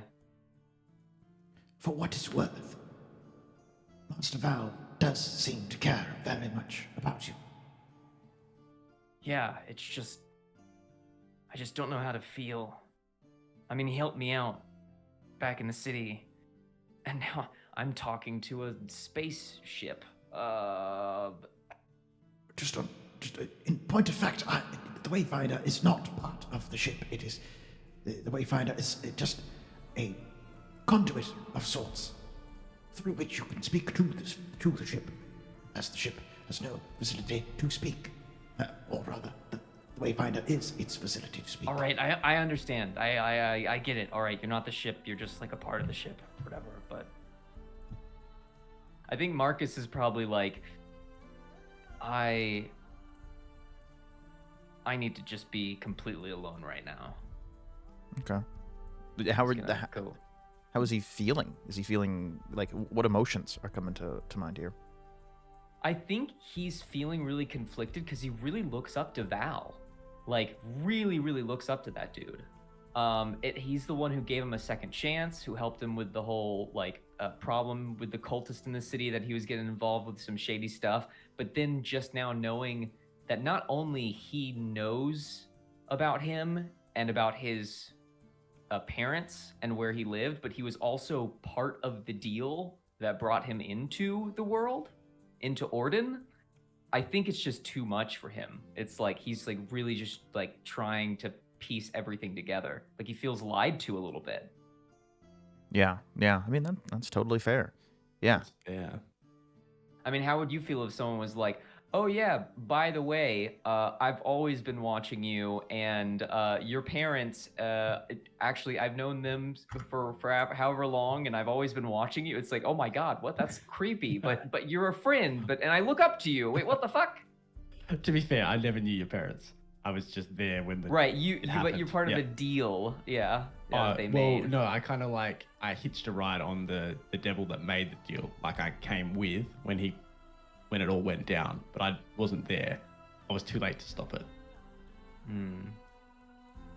Whoa. But that's my version. It's not Yeah, what Marcus probably heard. Yeah. I think Marcus is like thinking about like, oh my gosh, like that's crazy. And also, if he would have been there to stop the deal, like my mom would still be alive.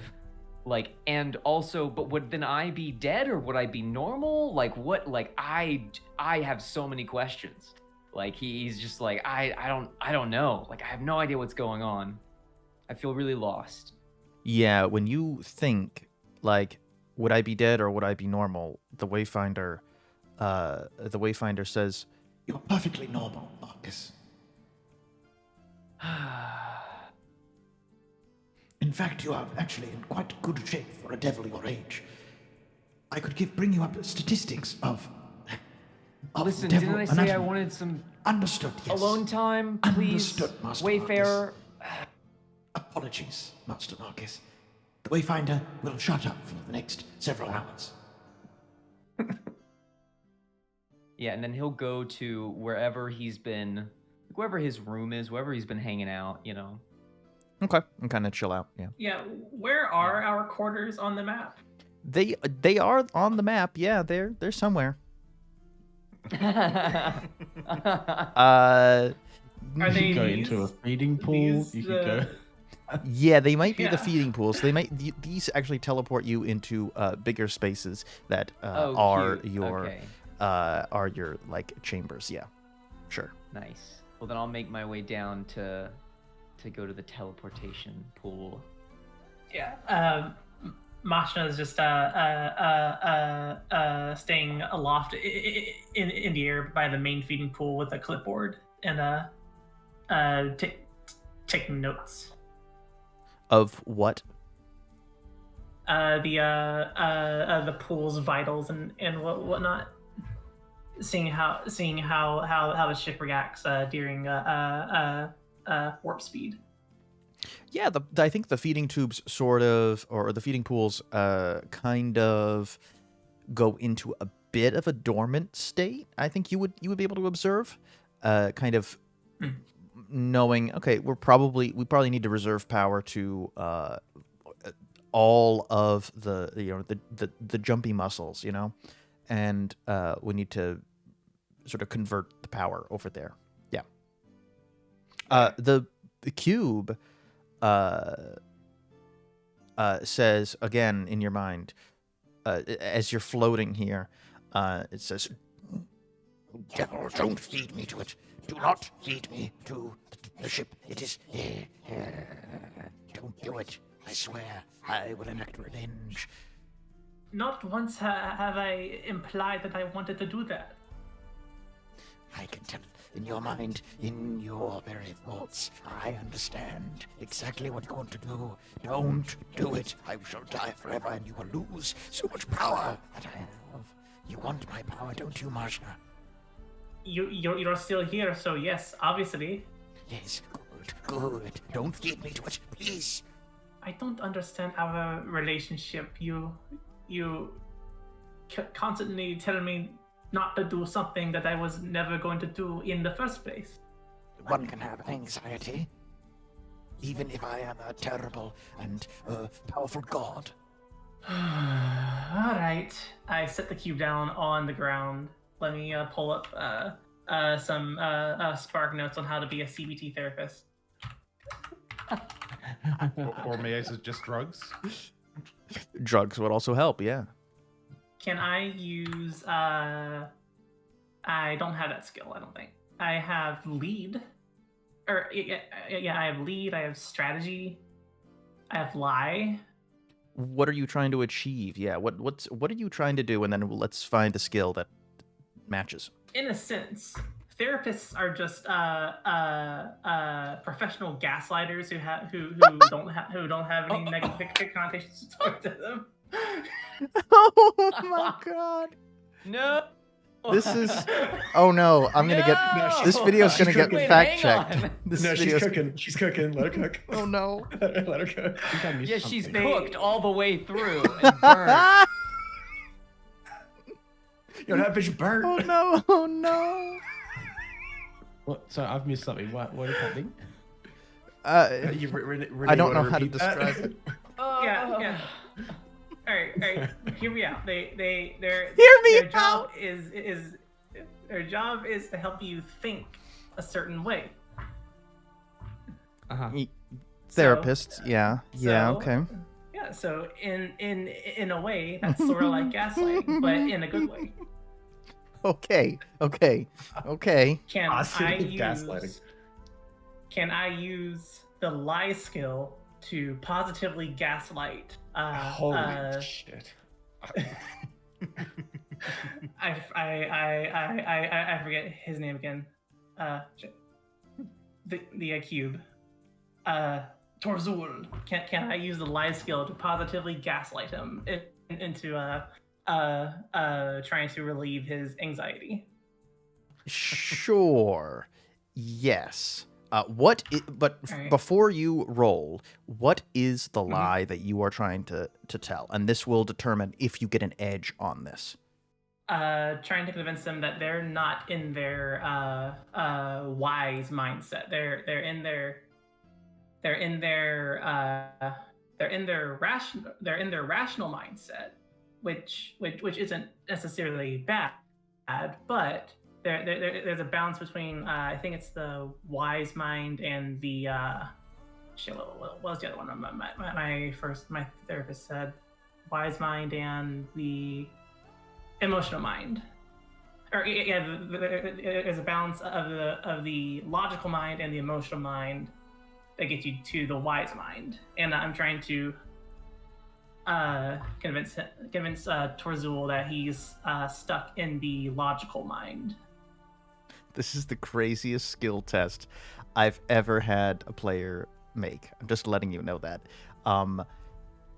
You are trying to, convince the Mind Cube Torzul that it should think more logically, or right? No, It's thinking more. Sorry. Think more emotionally to get to the balance of logic and emotion, which is wise.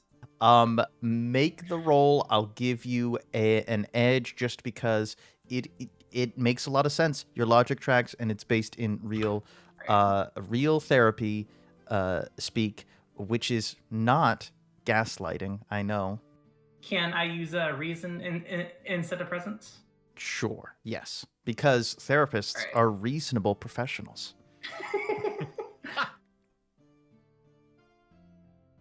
Huh? Ah! All of that. For Exactly a fucking 11.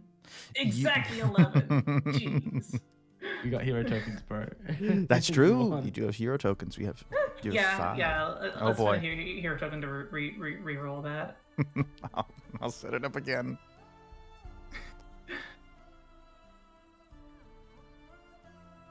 There's. There Okay, we go. there we go. 2-3. There we go. Oh my gosh. Hero token spent wisely. Okay. So you see that the cube, it lights up and then sort of blinks some lights a little bit, almost like a computer processing, and it says, You know, you might actually have a point there. I should think more emotionally. This, I'm feeling quite afraid and quite alone. In my current state, vulnerable, if you will. You have given me a lot to think about, Mazchna. When you have thoughts of anxiety, well, this may be difficult given your current physical manifestation, but try to do a full body scan. Are you... I'm a fucking cube. Yes, but you still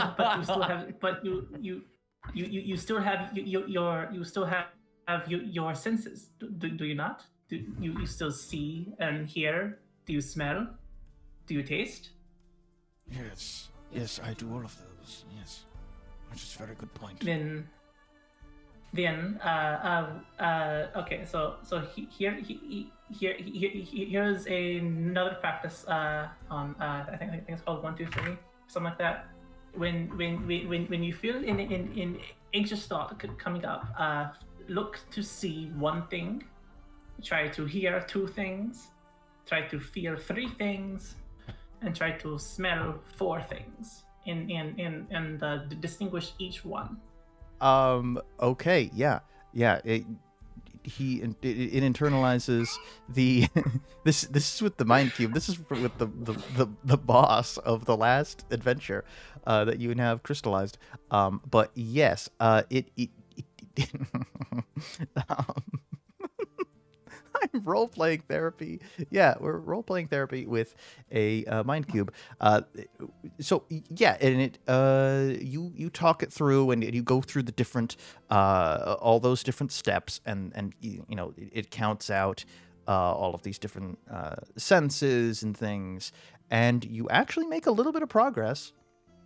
Like, therapy is not automatic, right? And should be left to professionals, but it definitely it really internalizes it and really has an open mind, and you have a slightly different relationship with this mind cube now. I have an idea. Can that 19 count as a project role towards some nebulous project of helping Torzul with their anxiety? That is so sweet. Of course it could. Oh my god. Yeah, for my downtime project, I'm gonna help my friend and his anxiety. It's like, well, that's incredible. His friend, who was also the BBEG of our last adventure. Yeah, who was also yeah. Yeah. So we cut from the very positive therapy session that is really actually kind of sweet. And we cut to who's next? Probably Djevel. How are you spending your time in quantum speed mode, whatever we call it? Well, I've already expressed a let's call it a preference for the goo pools, where we get to man the guns. I like I like the ability to just stay suspended and point the gun at stuff. It's a bit more boring now that we're moving at this high speed. Because I had more fun when I could point it at, smaller vessels or planets, stars, moons. Yeah, and what do you think about all the squid ship and all this stuff? What's going through Djevel's mind? Get us in his headspace. Well, as simple, I was a simple street urchin when I was a kid. Then I became like a holy man after. I knew that there was like gods that were not necessarily part of Orden, but it never seemed like a feasible place to go to me. So I think part of the reason that I like the goo pool so much is because it feels like a safe place in a world that's suddenly been expanded from a world that I thought was big, which was like Vesloria and Orden, and now it seems infinite. And hanging out on this ship just reminds me, without weirded looks, and how expansive everything is out here. It feels kind of nice to just go submerge in this liquid and feel like I'm in a small safe space again, and just point a big gun at everything else. All right. Yeah, that's cool. And how does that? I imagine, like, are you having a crisis of faith? How's your relationship with Caval? Ooh, interesting. I think there was some kind of initial confusion about, okay, I'm up here. Where's he at? Where's my god? Yeah. Where is he? But I think, especially with the Time Raiders and Memenek, when they kind of introduced the concept of how much I didn't know, I think I've come kind of to grips with the fact that, okay, maybe maybe Caval is somewhere else now. I fully believe he's a real thing, of course, but he apparently there's some other place that he hangs out. So maybe that's something I can achieve now. Visit Caval himself. Okay, yeah. So you're kind of fixated on the literal space wherever Caval is. Yeah. I mean, a year ago it seemed so abstract, but now I'm here. So sure, why can't I go visit? Yeah, exactly. The bounds of space are, limitless. Yeah. That's really interesting. Okay. I'm not putting that in my GM notes at all.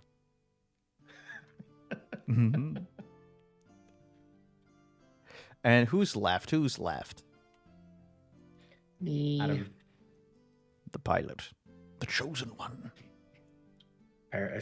Allegedly. You know why you're the chosen one, right? The player? No, I don't. What?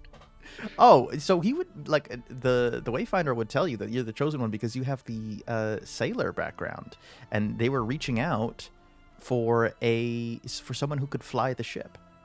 Oh, That's awesome. Okay. interesting.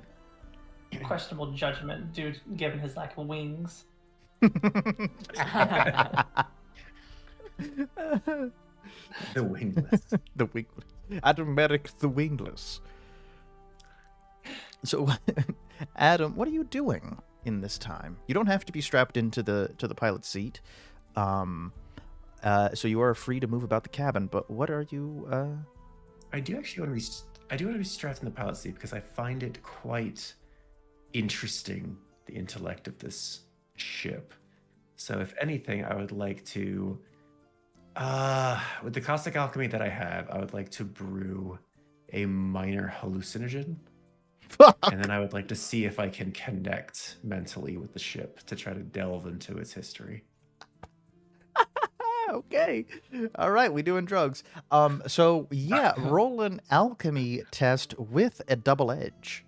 Is that gonna be? Can I have that be agility or presence? Sounds like neither of those, to be honest with you. Ugh. It would be definitely reason or intuition. Probably reason. Or which one's better for you? They're both mind stuff. So which one? Neither. So Well, take away. shiz. Sorry, you're boned. That's good. It's a cool sound effect now. Oh, perfect. Oh my god. Whoa. Oh yeah. 20. You are positively rolling on whatever whatever concoction you brew up, and you see into the matrix, and like almost literally, and you can you're trying to interface with the ship itself, right? Mm-hmm. Because you know that the Wayfinder is only basically the GPS, and given our current circumstances, it probably Space Squid Genkim? What's that mean? Jinkum. Genkim. It's a drug. Oh, okay, cool. Yes, it's that. Yeah. Whatever that is. I definitely know what that is. I I know what that means. Yeah, so you you interface with probably the ship, and the ship doesn't have any facility to speak normally. But I think you spend your time probably like transmitting emotions and really vibing out with the ship. And it's like, have you ever seen those commercials for like 5 gum? How it's like, I love the one with the guy. Yeah. I He love was the one to where shoot the 5 gum. the guy gets hit by a bus. This This is- takes the shoes to 5 gum. yes, exactly. Oh, that's good. And yeah, it is a almost religious experience. I'm not sure like what religion Adam has or what his beliefs might be, but you definitely have a very very emotionally raw experience with the ship. And in a way that the ship was not like really prepared for. You get the sense that the ship is like I'm just a tool. I'm just, it has very basic emotions of like servitude is an emotion of like what would it be, loyalty, I guess, of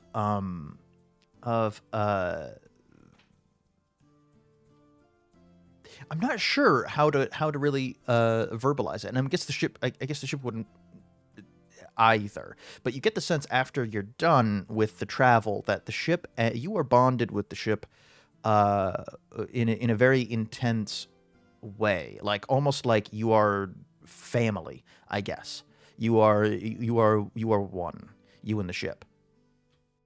Cool. Am I able to query it for calculations or histories or anything that it happens to know about where we're going or places? That would definitely be a question for the Wayfinder. The Wayfinder is basically a database, is basically an encyclopedia and GPS. So you could get all that information from the Wayfinder, but the ship wouldn't. No, it doesn't have any. It doesn't have any like. It doesn't have like an intelligence in that way. It is. It's like a giant beast of burden, pretty much. Cool. Like that's like asking a mule how, like, what it thinks of like I don't know, the North Pole or something. I don't know, like the moon, I guess. It would be a very strange thing to ask, and you kind of get that sense. Okay, I'll just ask the ship then to absorb and or guard the Wayfinder, make sure that it cannot come to harm. All right. Yeah. For sure. You can only really transmit emotions. It doesn't understand any language, but you can transmit that kind of like absolute trust of the Wayfinder, and it will understand that. Cool. And I'll try to instill the emotion of like a parental defensiveness of the Wayfinder. Yeah. I was just thinking, if you could multi-class in Draw Steel, you would have just gotten a level in Beast Heart, and your companion would have been the ship. Oh, that's amazing. wow. That's All right, James, draw it up. amazing. And then, of course, I'll eat some slime biscuits and stuff, keep the strength up and all that. Eat some slime biscuits. Never before have slime biscuits come up in this adventure. But yeah, the ship makes you slime biscuits and you eat them, and the rest of the party is kind of like a little grossed out. It's like, is that the food we normally have, or does the ship have like a replicator sort of thing?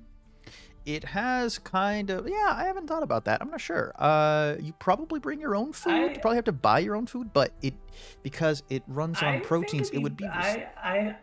What if there's a symbiotic parasite that lives inside the ship that is beneficial to the ship, and the quote unquote waste product from that parasite is edible and nutritious. Ew. No. I don't want to eat space poop. Yeah, you're eating space poop.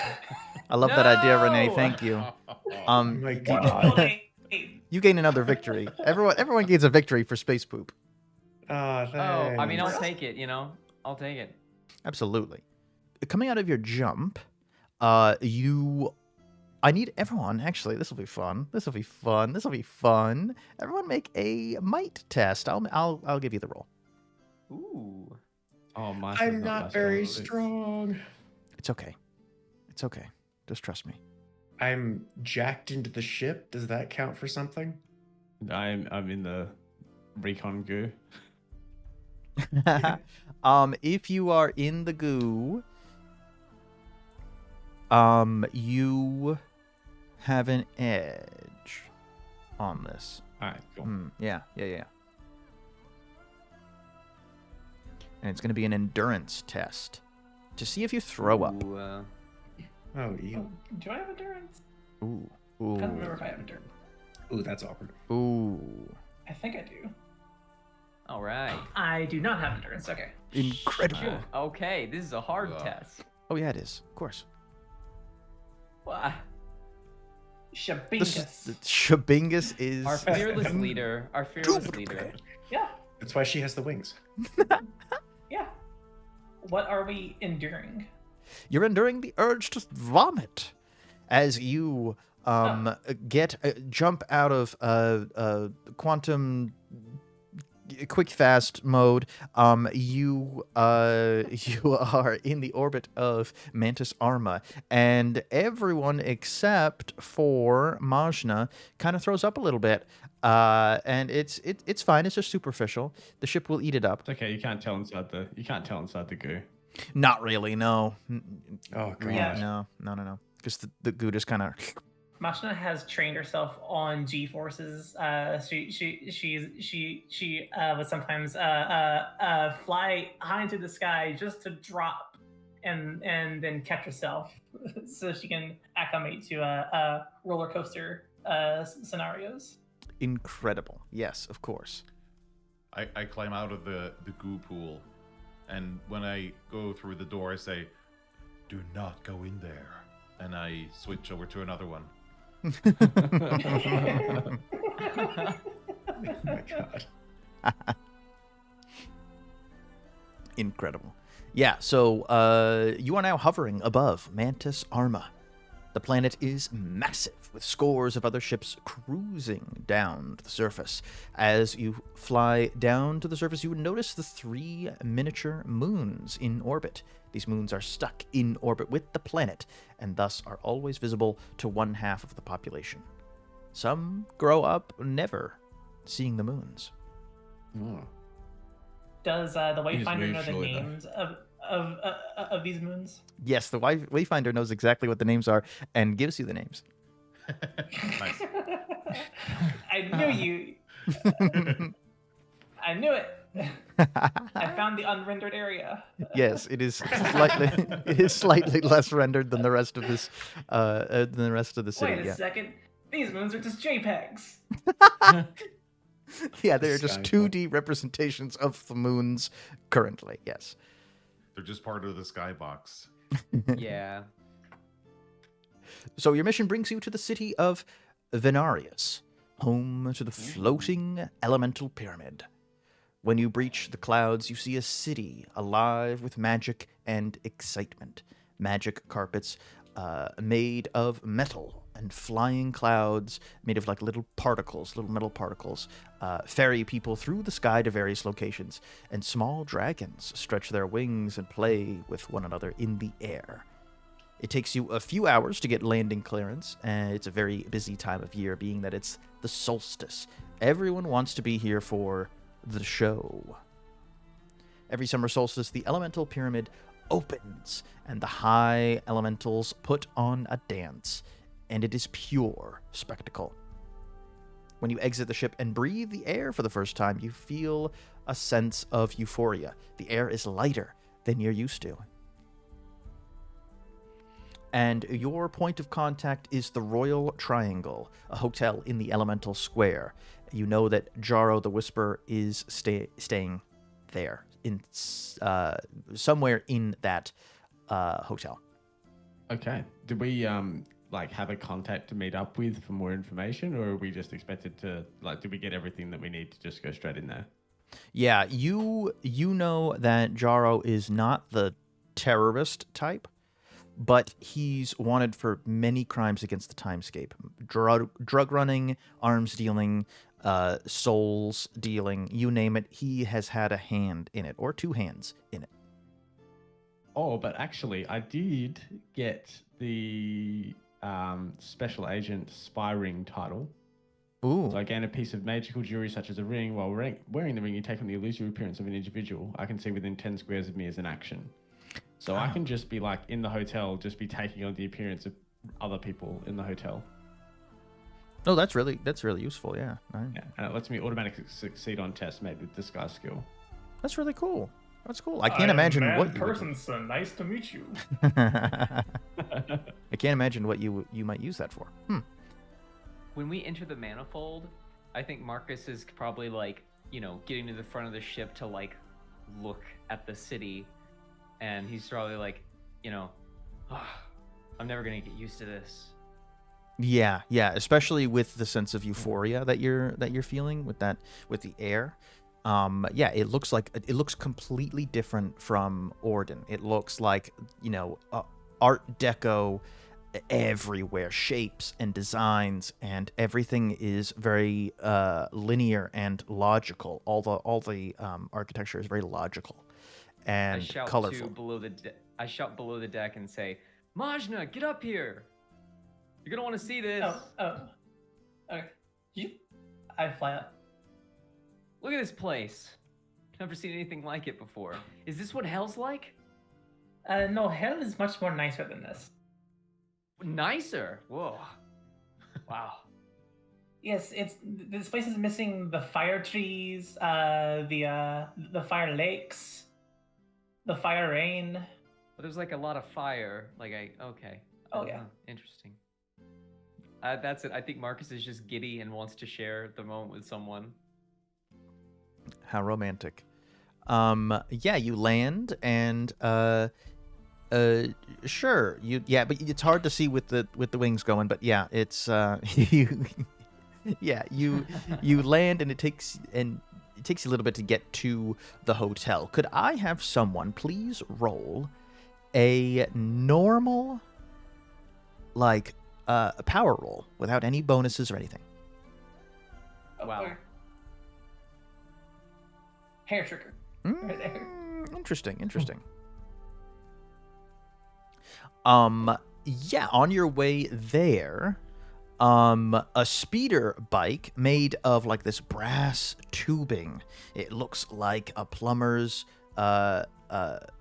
like a daydream. It is incredible. It has like these plates on where the wheels would be that are just like blue light that sort of reverberate and keep the thing just slightly above the ground. And it whizzes by you all, and you all just barely get sort of dodge out of the way.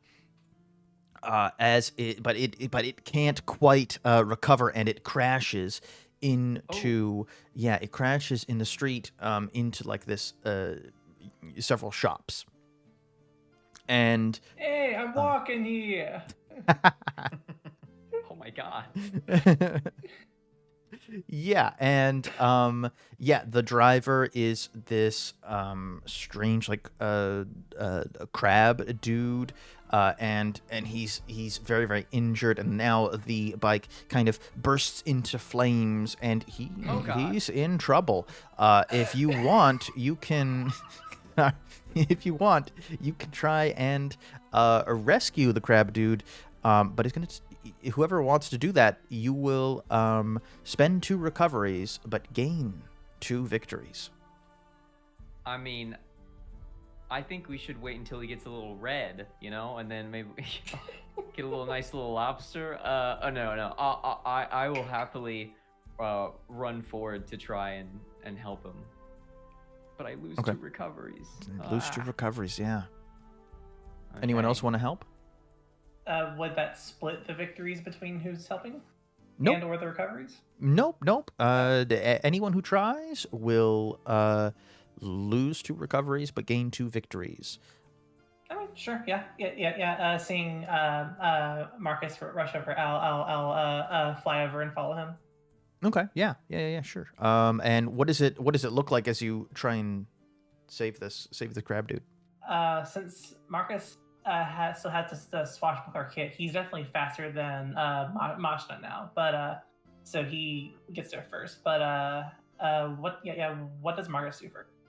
I'll probably run in and try to put out the fire of the vehicle. Like try to stop I'll drag the dude away from the vehicle, and then I'll run over and try to put the fire out. Make sure that no one else is coming in to get hurt or anything. Ooh, how about you grab the crab dude and I'll fly and get and move the burning bike so it's away from people. Yeah. I'll just grab him then back out into the street. Yeah. So you grab him and you move the burning bike out of the way, and you but the fire has now spread to one of the other shops, and you get the crab dude to safety, and this strange orange skin human rushes in, and they're dressed in monks robes, and they have one across the breast, and then monk pants, and they're barefoot, and they use their magic to absorb the fire and then expels it out of their mouth into the sky. Well, that's useful. Hey, you! Wake up! Are you okay? Oh, I'm a little. I feel a little hurt. Yeah. Where's my helmet? Yeah, maybe you should watch where you're going next time. You almost took out multiple shops, and people could have been injured and hurt. Yeah. I'm sorry. I should probably just go. I should probably just head out of here. And he motions his crab claws away. Now, when you say crab person, do you mean human-sized crab with human intelligence, or human-shaped crab with human intelligence? I mean, yeah. A person, like a human type with the crab eyes and that are poking out of the top of their head, and then 2 crab claws, and but mostly human looking. Yeah. 2 legs? Oh, weird. Oh no, several legs. Probably 6. Yeah. All right, I need one more person to make another power roll. Boom. Ooh, that's interesting. Yeah, so you keep going, and you move past these shops. The crab dude sort of staggers away, and he's sort of brushing off anyone else who tries to help, and rushes away. And you find that an irritable slug dog has gotten to the roof. I don't think I've ever heard that sentence before in my life. You find that an irritable slug dog. The sentence ain't over yet. So you find that an irritable slug dog has gotten to the roof of a 3-story house, and their child owner needs them to come down. I know what you're trying to do. You're trying to use get us to use all of our recoveries. You think we're fools? You think we're stupid? All right, so Except how I have a way to can get I this jump one up down there? without recoveries. So just to get this straight, does the slug dog have a owner that's a child, or does the slug dog have someone else that owns a child? This is too much. I think I want to go home now. A child owner. Two separate words, no hyphen in between. So it is a child, not a child owner. A child Yeah, we owner. just call them parents. We just call them parents. Not in Mantis Arma. Yeah. Can I portal him down? Sure. Ooh, that's an interesting question because the slug dog is very like aka a slog is normally would have stability and would be sort of suckered to the roof. And you see that, but teleporting ignores stability. So yeah, you're able to, teleport him back down. And you hear like when you do so, where are you teleporting him? I guess I'll teleport him just like right next to the kid. Oh, okay, yeah. When you teleport him, he kind of gives you one of these. He looks at you with his little slug dog eyes, and just is like.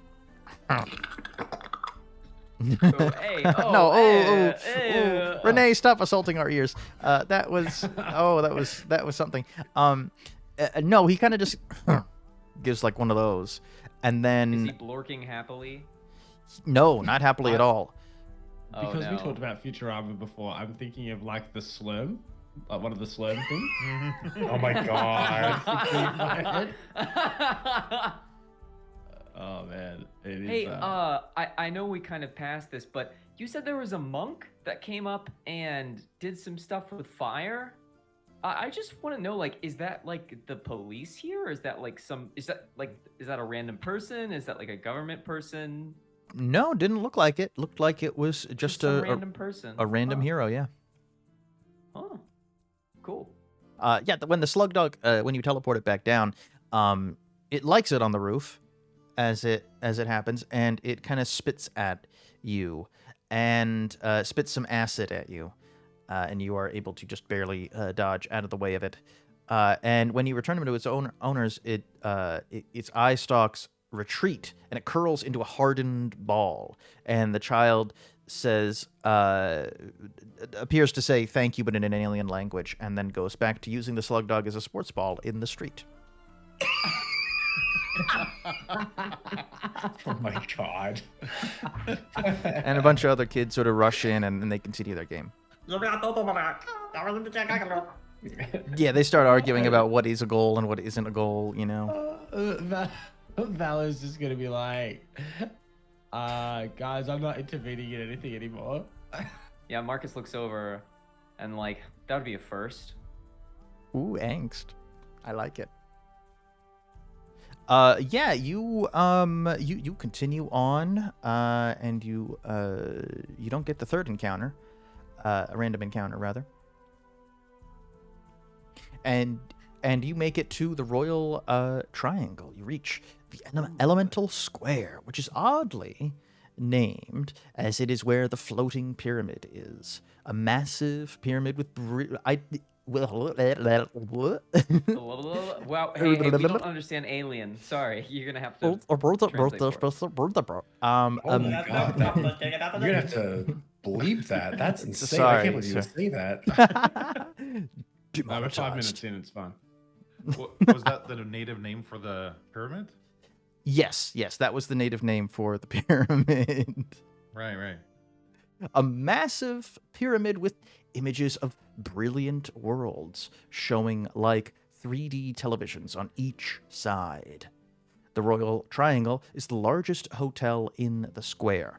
It's in the dwarven style with great crystals and gemstones as massive pillars. And inside, dozens of servants wait for orders, and one approaches you. And she tries a bunch of different languages and tries whatever the devil language is. Anjali. Anjali. Actually, that's actually probably would just try Anjali first and speaks in Anjali and says, how may I help you, fine travelers? I am at your service. and she's a dwarven woman dressed in light silks. Her most defining feature is the ruby crystal on her forehead in the shape of a third eye. Oh, nice. So we'll actually, so you work here, so you probably see everyone coming and going? Yes. Yeah. Have you seen anyone that looks like us, where we have a friends reach their 100th birthday and they don't realize that we're here, but we're planning a surprise party for him. We're his childhood friends from school. So we're just wondering if you saw anyone, and I just rattle off a description of Gyro, seeing as I know what he looks like. But we can't let him know that we're here because that would ruin the surprise. Make a lie test, please. Okay. Mhm. Actually, I have to change how I said that. Ooh. Because I don't lie. That's like my thing. I don't lie, so I'd have to talk around it. Oh, okay. A lie by omission. Yeah. Would So you I'd have want to say. would you want to rewind a bit and have Mazchna be the one to do this, because she's not. Yeah. Okay, I'll rewind the do tapes. Yeah, So I would do that. Yeah. we're here for our friend's 100th birthday. They don't know we're here yet. So have you seen anyone that looks like us? Please, I will make you lie. Hold on. I will make you lie now.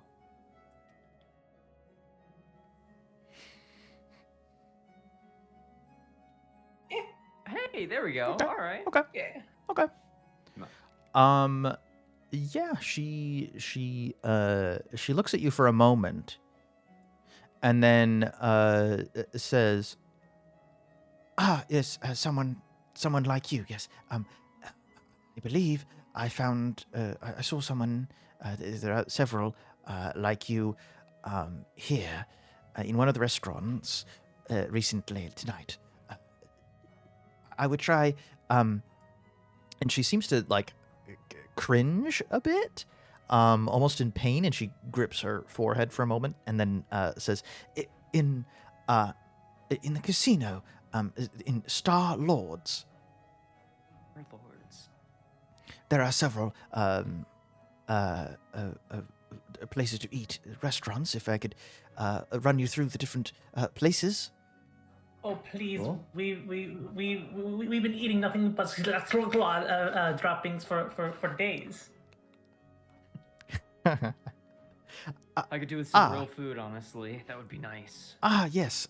So, as they call it, space poop. Yes. So we have first the premier dwarven eatery, Bendak Viden. It's very high class, and I would it is a Marugami spoop. Hang on, how much wealth do we have? Is that where they fold the napkins into like a swan? Yes, a swan. Yes, of course.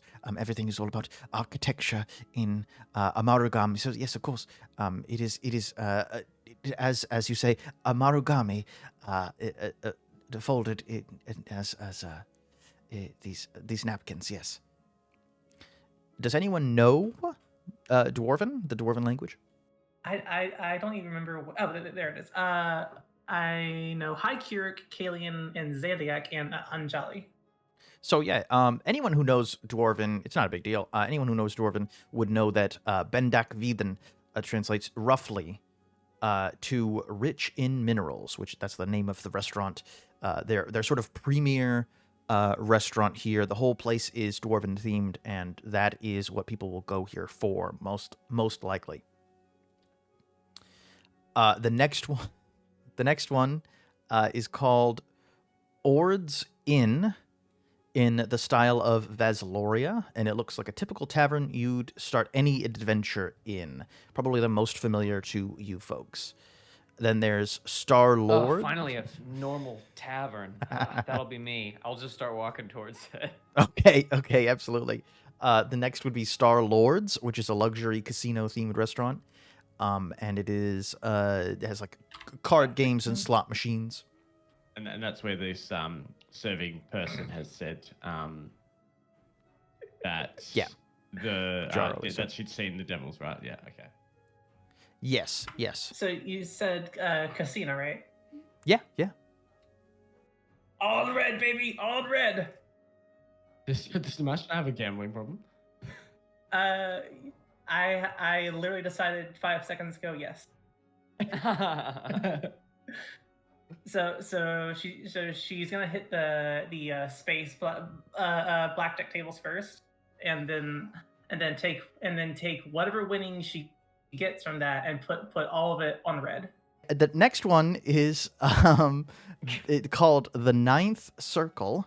It's a hellish restaurant for folks who want a taste of hell.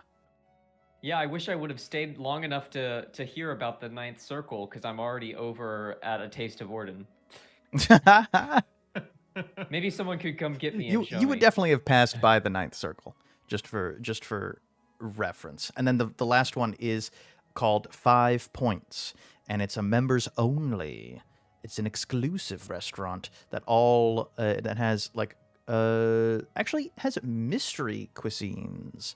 It has multiple cuisines, is all you know, but they kind of keep a lid on it. Ooh. And you That have to means have good. right? And you have to have a premium room in order to eat there. And the dwarven woman will absolutely get you checked in if you indeed want to get a room there. We probably should. We don't know how long we're going to be here. I mean, it would be nice to stay at least a night. Yeah. Do we want the premium room? I was To gonna unlock- say, Can we maybe- afford the premium room? I don't know what our wealth is what's at. our collective wealth score?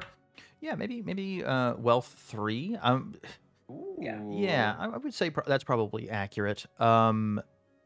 Certainly you have enough wealth to book probably a room for each of you, or a whole suite, like conjoined rooms, kind of with one central sort of living space. Love it. Yeah. Cool. Yeah. Seeing as by combining our wealth, we could purchase a library, a tavern, a manor home, or a sailing boat. I'm sure we can afford a room here. Yeah. Yeah, does Mazchna get a room for just herself, or does she get a room for her and Marcus? Ooh. Are you asking?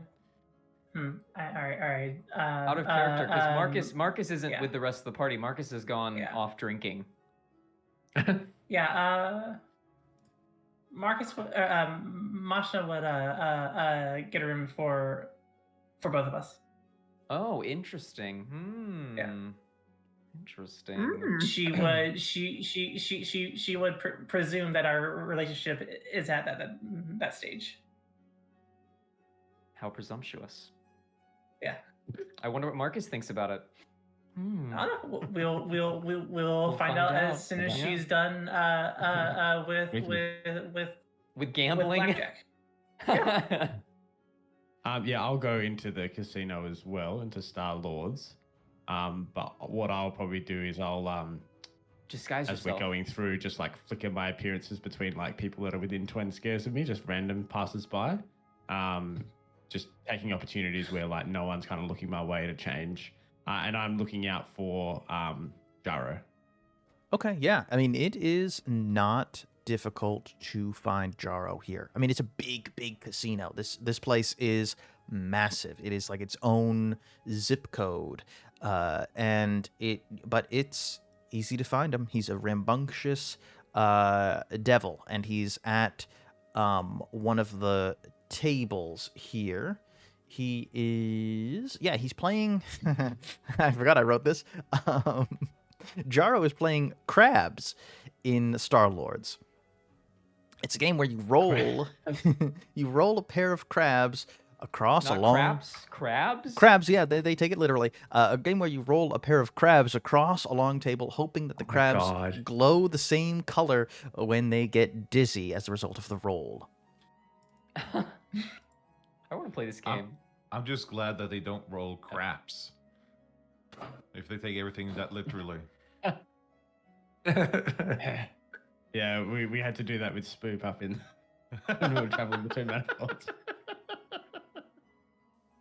And he rolls, and when you join, you see that the two crabs at the other end of the table both glow red, and you see the red reflected in his eyes slightly.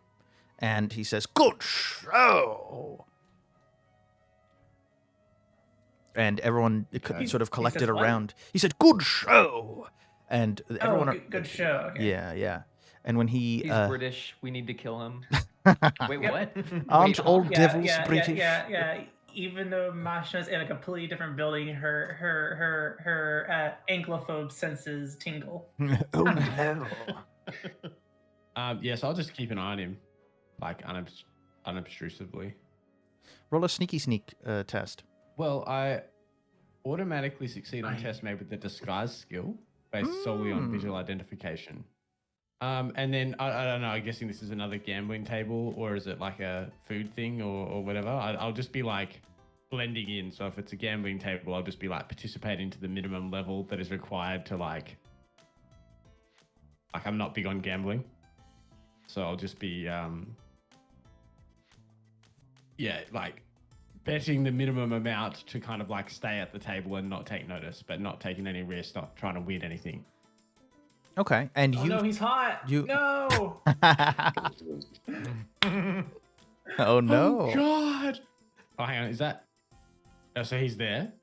Yes. Okay, I'll be like the opposite booth. So I'm keeping an eye on him, but I'm not like with him.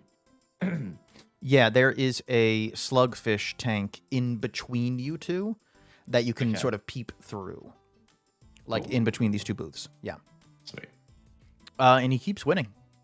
He keeps winning with these rolls with playing crabs. And he keeps saying, "Oh, I am deliciously lucky, aren't I?" Man, Can I you see if can't he's be cheating? hot and British. What are you doing in here? I think Mazchna is sort of going down a rabbit hole of gambling addiction. But Adam, what are you doing?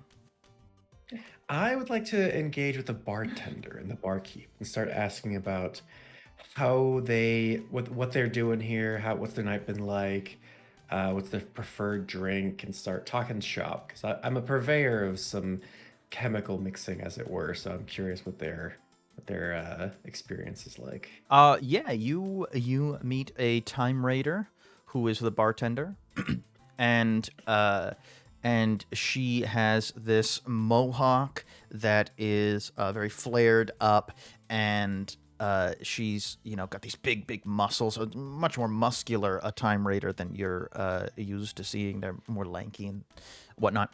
But she'll chat you up and be like, sorry, what was the question again? Sorry, I got distracted by my own description. I'll ask her how her night's been going. Like, what's her favorite drink, or what she really get into when she's trying to chill out. She initially thinks you're kind of chatting her up, and she'll be like, "Oh yeah, my favorite drink is," and she points to the most expensive drink on the menu, and she says it's a bubble glorb. Have you never had a bubble glorb before? Describe its ingredients, and maybe I have.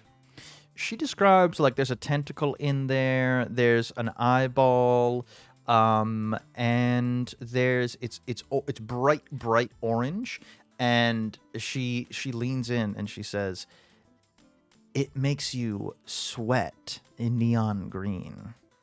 Does it taste good though? This seems like a very good party trick, but how's the flavor? How's the mouthfeel? It is delicious. The mouthfeel, it's not really about the mouthfeel. It's about the experience, and you are transported into the heart of a sun, and you feel like this. Oh my God! You feel like this oppressive stare from some kind of dormant dragon, and then you're transported back after every sip. What's your name? My name is Adam Meric. I'm visiting here briefly for this time. That sounds most interesting. Although, I'd be curious if I would try making my drink, and then maybe you make yours. I'd be willing to pay, let's say, half the asking price for the time being, and then we can share in our favorite drinks, as it were. What's your drink, Adam? Oh, darling. If I may, I'll be like, may I come back there and see and assemble the appropriate products? Oh, please. I hope the bar is up to your standards. Let's take a look. Do they have what is this bar packing? It is very robust, actually. It has a lot of alien ingredients, so it's got like a whole a bunch of eyes in this jar, obviously, for various drinks, some tentacles as well that are still twitching, still fresh, and it's got but it's got anything you would find at a normal bar, plus a bunch of alien shit. Sounds good. I'll start assembling some components. While I'm assembling it, I'll ask, you notice that devil over there? He's winning quite a lot. Isn't that not alarming to your, I guess, management? Listen, I don't care who wins. I mean, eventually, the casino Star-Lord's always comes out on top. Just a matter of time, really. He's been here for a few days, though. Winning a lot. What's his name? Oh, I don't know what his name is, but he's someone important, apparently. Came here with a bunch of assistants. Interesting. Do you happen to mention, he seems like a rather boisterous fellow. Does he have any kind of mention what he does or how he has achieved such wealth? Well, no offense, but he's a devil. I mean, he has the whiff of hell on him, so I think probably what devils usually do. That's just a cologne. What does void sense do? Yeah, what does void sense do? Oh, you instantly recognize illusions. Illusions. And you can see invisible creatures and supernatural effects. Yeah, you see an imp on his shoulder. Ooh. Ah. Yeah, and so and we always know if an area or object we observe is magical or affected by magic, and we know the specifics of what that magic can do. So he's cheating. Cool. I'll mentally connect with Vale or Val. And just kind of acknowledge. All right, so if he's cheated, correct me if I'm wrong, he's not our man. He's just a patron, right? Oh no, he's the guy. He's the guy. He's the one that is accepting the package. So we need to tail him to the deal so that we can stop it from going down. Cool. Okay, I'll make a acknowledgement over psychic connection, and then I'll finish the drink. Can I speak to him when he speaks to me that way? Yeah, it's two-way. Okay, cool. Yeah. So I would probably just say reiterate that this is probably about as close as I can get to him, and there needs to be people around for me to stay hidden. There's a good chance he knows who I am. So maybe if you could befriend him. That's a good idea. To lose a bit of money. Although we could also lose a bit of money and make everyone else happy. I'll turn to the barkeep and just go ahead and announce to the patrons that are here that the next round's on me, and I'll go ahead and continue making the drink. Oh, Quick question, Cameron. gladly. Oh yeah. Or actually, two questions. First, did we have to check our weapons and stuff when we got in here, or is everyone allowed to be packing? Everyone's packing here. And did you see my other question right after Val did share the void or whatever? Do we still have bows and crossbows, or do we have blasters now? If you spend money, yeah, you can get some blasters and stuff. But I think probably before the adventure started. Yeah, you can have blasters. Yeah, sure. Okay, yeah, sweet. Yeah, so any ranged weapon attacks would have blasters, and yes, it is baller. And the bartender, says, drops down a little microphone and speaks into it in a very calming voice. Everyone, drinks are on Adam Meric for the next round. So come on up and get the most expensive drink you can think of. I'll kind of smile wryly to the rest of the group, and then I'll pass the final bits. I'll have collected in my little shaker. I'll have all half fluid ounces of vodka, rum, gin, and tequila, with a little bit of triple sec and a sweet and sour mix that I did together from the various pieces that I found. Are you Topped with trying a to little bit kill of her?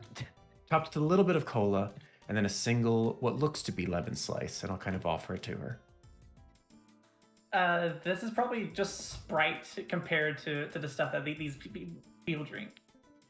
Well, we'll see. We'll see.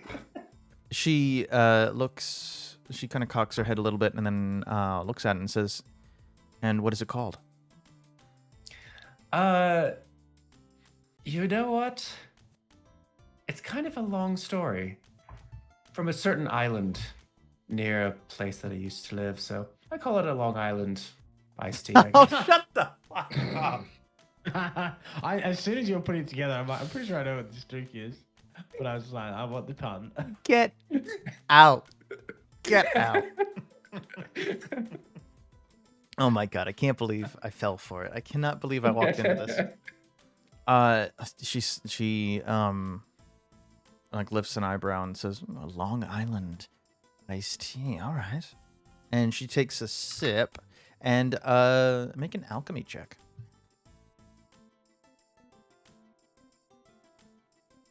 Ooh.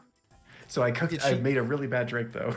You made a really bad drink. She takes a sip and Well, she. I mean, you made a Long Island iced tea, so you made it perfectly. Trash. Yeah. Maybe a little She- too much vodka, but yeah. She takes a sip of it and she says, maybe you belong on the other side of the bar. Still, sweetie, go over there, please. She Yeah, kind I of apologize. guides Not my you, best. holding your shoulders and pats you on the back and she says, that was interesting. A little Thank too you, I appreciate that. no, not in a good way. Maybe yikes. Yeah. Do you mind cleaning some tables off for me? She kind of twirls her finger through her hair. Certainly. Actually, I'm going to start with that certain patron over there that seems to be most interested in his winnings, just because they seem the most dirty out of the lot. Okay. I'll be watching. I'll kind of grab the bussing, I guess, is it plastic bussing thing, and then just Sure, yeah. start going around. Okay. Bussin'. Mazchna, Yeah. you go over to probably this table over here. All right. And Got yeah, my spreadsheet. Jesus Christ. A spreadsheet. Oh no. And you partake in gambling. Could you make a luck test, please, for me? What stat? Luck. Sorry. Luck. The luck stat. This ain't Call of Cthulhu. Oh no, I know. I need you to roll. Yeah, it's just sort of a power roll. Hang on. Ooh. Yeah. The luck skill. Yeah. So yeah, just roll like a what are you using to gamble? Probably a reason since I got this the spreadsheet and all. Do you have the spreadsheet out with you when you're gambling? Probably not, but she has it memorized. Got it. Okay. Make a reason-based test with what skill do you think would make sense? Definitely gambling, duh. And Oh, yeah. which I don't have. Right. Yes, because you're not very good at gambling. Yeah, that's why I have a gambling problem. Exactly. A gambling problem is only She's when a you're bad at it.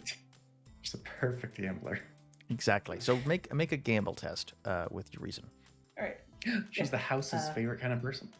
Is Exactly. that the normal? Is it the default skill for gambling? I suppose it doesn't matter since I don't have the skill. I'm just gonna click reason. Oh my god. Nice. Oh my god. 3. Yeah, you have you get a good sum of money from gambling. You get like 1 wealth from this. Oh. And it's over a little bit of time. But you get like 1 wealth worth of currency. And the currency here is like these little well, I guess you'd be playing for chips here. But yeah, you get enough chips to be like 1 wealth. Yeah. Would I be able to find Mazchna as she's gambling? Like, I get like a drink from the Taste of Ord, and then I kind of walk around a bit. Yeah, sure. Yeah, I'll go up and say, Mazchna, this place is awesome. They have this bar that's like, when you were telling me about like raining fire and stuff, like it's like hell, and I really want to go. We should go. Not now, babe. What are you doing? I'm on a hot streak. I'm on a hot streak. Don't vote. Hey, yo, not now, babes. I'm about to win $100. You know what I mean? Well, where's Dealer, everyone else? hit me. Dealer, hit me. The slug dude. I'll say, dealer. don't you dare lay a hand on this woman. What are you saying, Mazchna? What's gotten into you? the slug dude, his eye stalks like retract into his body, and he looks around, and he's very, very panicked, and his like 6 arms kind of freeze, and he's like, I'm not, no. Mac, as a hit in blackjack is when you have the dealer deal another card. Oh. Okay, well.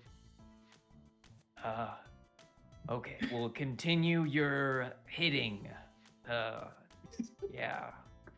I just I take a awkwardly fat kind of rip go from away. a cigarette and then then go back to the cards. And yeah, he hits. I don't know gambling. I don't know cards, but yeah, and I need you to make another gambling check as you go through another hand. I feel like progressively I should have like an incremental -1 bonus. That sounds about right. Yeah. Yeah, so I'll roll presence for this, but it's still using reason, but just so it maths out. Gotcha. Come on, I clicked it. There we go. Ooh. Wah, wah. Uh-oh. I assume I break even on a tier 2. Yeah, you break even on this. On this one hand, you do kind of break even. You lose quite a bit. And the slug dude, the dealer is kind of looking a little cocky, like, and says, another hand, or? I take another drag up from my cigarette, finish it off, flick it over onto the floor or onto whatever table Adam's currently bussing, and then I light another one, and then I say, hit me again. Yeah, all right. Roll again. I'm gonna give you -3 this time. Ooh. Okay, so I'll just roll a straight power roll then. Mm-hmm.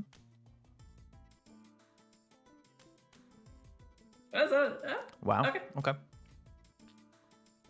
Yeah, you are up again. You are up to like one half wealth. Cool. So I'm at I'm at 4.5 effectively. Yeah, basically. Yeah. Okay, cool. I gotta go again. Okay, yeah. You roll one last time. You will take a double bane on this next roll. So I'll roll straight reason and then apply the double bane. Sure. Or you can also say that you are going to take you're going to make like a what would it be, an intuition test or something? to resist going on their hand, or do you think that Mazchna would just go? She's going. Huh. She's addicted. Somebody save her. Oh my god. Wow. Yeah, Still you a double bane though. double bane. Yeah, so it's only So tier 2. tier 2. Yeah, and so yeah, you kind of just break even on this one. So you still have that half one wealth in chips here at this one establishment. So for however long it takes for our target to move to whatever they're gonna do, that's how long I'm doing this. So I've already ripped through at least one pack of smokes. Yeah, absolutely. And sure. And then at what point would you like move to the other table where you're gonna like are you said you're gonna move to like a roulette type table, right? Yeah. Assuming this place has roulette, I will take that whole 1.5 wealth score winnings and then put it on red. All right. Yeah, you put it on red. This is gonna be a D10, surely. a D10, but it's gonna be -2 because the house always wins. What do I even need to roll here? It was a 50-50 shot. We so probably sorry, should yeah. have established Probably that should have. first. Probably should have. Yeah. I was gonna. Sorry. Yeah. We'll re-roll, but it's gonna be 1 through 5 yeah. is bad, and then I guess 1 through. Let's not do the -2. It's gonna be 1 through Yeah. 6 is bad, and 7 up is good.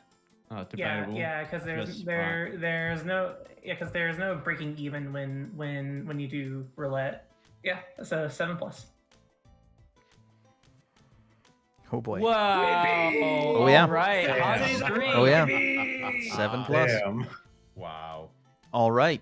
So you get all of those chips. The roulette is another crab-based roulette table where you kind of they throw a crab in there and it's red or black, and you go all in on red and you come out on top. Yeah.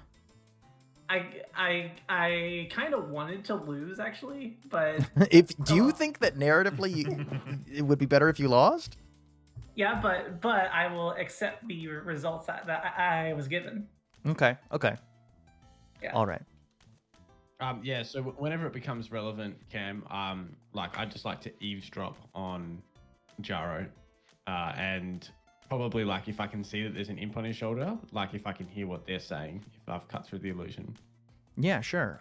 You see that he has he's now he's sort of accumulated a bunch of other people there. He has a like a man on one around one arm, a woman on the other, and he's a kiss for good luck every time, and then he rolls the crabs.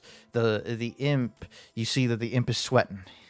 The imp's got like a handkerchief and is constantly patting his forehead, and he's like straining as he's forcing the crabs to glow the proper colors. You can obviously tell that they are cheating, but it's taken like quite a toll on the imp, and every time he's like frustrated that he's going again, Yeah. And the imp is kind of cursing into his ear, and every so often you see that Jaro is kind of brushing the imp away. But nothing like just angry cursing really from the imp in the devil language, whatever that's called. I keep forgetting. Anjali. Anjali, right. What size do you reckon the imp would be? 1S 1S? would make sense, or one 1T or something. I'm not sure. Yeah, 1T definitely. Okay. 1T sounds reasonable. So Cam, I've got obviously like combat related abilities, but could I use some of them outside of combat? So I'm just thinking like I've got a triggered action that's like a subtle relocation, and the trigger is normally like a target starts their turn, moves, or is force moved. And what I'd like to do is like when it's his turn to roll the dice, and the imp's doing his thing, I want to like move the imp and teleport him away. So yeah.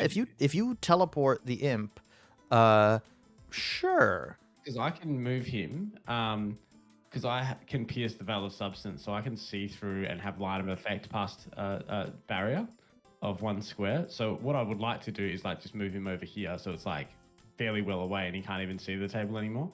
Okay. Yeah. Sure. Yeah. Sure. I like how you casually said, "Yeah, I can pierce the veil of substance." So yeah, I can just move him. I like that. And so yeah. I want to do it yeah. just before he rolls the crabs. And that's the challenge. Yeah. So what's your which characteristic do you use for your magic bullshit? Reason. All right. Make me a reason test. I'll give you an edge. You can probably use it as a skill, probably like Got alertness. Alertness, magic, something in that realm. Yeah. Yeah, I've got alertness. So Ooh, nice. Ooh, there we go. Goes off without a hitch. Absolutely. The imp is right at the last second, right at the right moment. The imp is teleported away. And on the table, he rolls the crabs, and when he's teleported, he looks over at the imp and is confused, and everyone around the table, around the board, says, "Oh," they let out a groan, and the two, like he had wrapped around his arms, kind of get bored and walk away, and then he looks at the crabs, and one's red and one's green, and he doesn't seem to really care. He says, "Oh well, moving on then." And he looks around, and he's looking for someone who's capable of teleporting magic. Yeah, so I've just taken on the appearance of like someone that's facing away at the bar, so you can't see their face. And then I'm just sitting here, and I'm not looking at him at the moment. I'm like focused on whatever game's over here, and I'm playing it. Okay. Yeah, and you see that the imp teleports back there onto his shoulder, and the imp, you can hear him like saying, "I'm so sorry, sir. Oh my goodness, I don't know what happened. I think I was teleported. Did you do that, sir?" And without even saying anything, Jaro just closes his hand into a fist, and the imp just turns into black ash and disintegrates. Oh, okay. Oh my god. Bye. And for a moment, he looks very, very angry, and he's still looking around at everyone. And then he walks up to the bar, unless you want to intercept. I'm not going to intercept, but like Adam's over there, and if we still have our connection going, I just want to be like, I'll just be like, the floor is yours now, Adam. Cool. Making note of it as he's starting to walk up to me. Another round, please. And is this the handsome fellow who bought us all a round of drinks? I kind of like smile coyly. "Oh, please. You all are wonderful patrons. I just wanted to give back in some way." Thank you, brother. And he kind of checks you out for a moment, and then like holds out his hand, expecting the drink to land in it, and not like still just looking at you, and then he snaps his fingers on that hand and looks to the Time Raider bartender, and he's like, "The service here is ridiculous. Get me another drink. When I ask for a drink, you hand it to me. You should know when I want a drink. I shouldn't even have to say anything. Preposterous. Ridiculous service here. Am I right, brother?" It can be. However, I have found that there is better ways of coaxing someone to pay attention. And I'll kind of take some coin out and mention, "If you make sure that my drink is never empty, that coin gets doubled by the end of the night." That's the way you do it. And that's the bartender looking at Jaro. She takes the coin. You'll get your drink when I'm ready to give you a drink now, sir. As I've come across to various different places, I've found that finding out what one's motivation is the way in which to get what you want. In this bartender's case, seems like a very hardworking individual, paying her bills and possibly maybe some debtors. Money seems to be her best motivator. But what is yours? I'll kind of turn to him with my gross Long Island iced tea. Well, I suppose power, control. And how do you go about manifesting that? I use money and produce it to get my ends.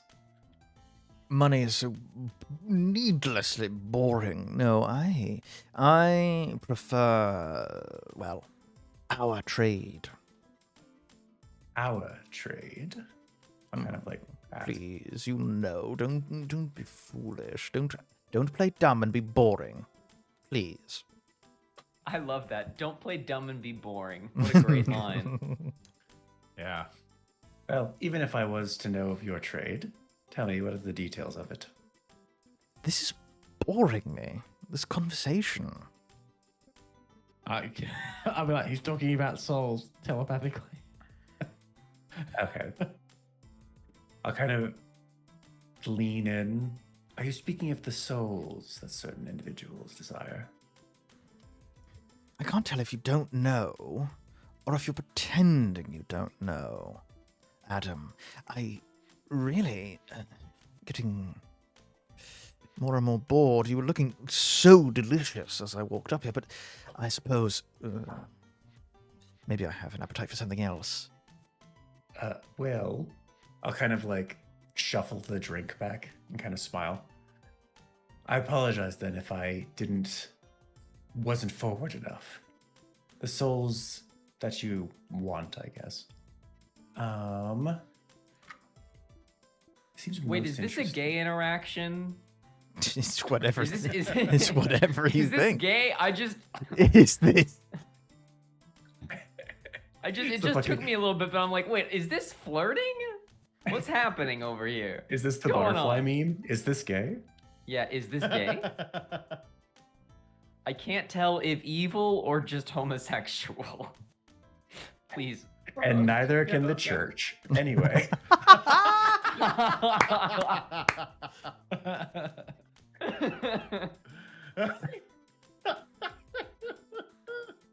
What was it that you asked, Adam? The souls of interest. The souls of interest. Do you happen to have some that would persuade you or you find interesting? I personally am a fan of more stronger souls. Maybe not so much in physical strength, but in emotional fortitude. Make a lie test, please. It's gonna be hard. You're lying to a devil. Well, But you're joke's also on a devil? him. So I'm also a devil. Yeah. Ooh, nice, nice, Ooh, nice. there we go. Very nice. Oh, I like the ones that aren't boring, really. And the boring ones are always so. Oh, please don't take my soul. Please don't take my soul. I don't like begging. It's ridiculous, ridiculous notion. Of course, I'm going to take your soul. There's no begging isn't going to help. Do you know what I mean? Is by any chance Marcus overhearing this conversation? Sure. Or are they talking more quietly between the two of them? Well, that's up to Adam. I'm kind of trying to raise my voice, kind of like in a way to make him like excite him to get him to talk louder. Yeah. I think with just Marcus having been reminded about the dealings that his parents made with a devil and kind of getting screwed over, if he catches wind of them just talking casually about like souls and bartering, Marcus is probably going to start getting a little pissed. Or just like, having your drink and it just suddenly shatters in your hand. Yeah, like it might be that like Djevel or even Val or Mazchna is like, oh, wait, Marcus might blow our cover because he's getting really like, I wait, think hang on. Val's getting pissed off. Because like, okay, cool. Because he thinks, he knows that Jaro's like pretty much as corrupt as they come.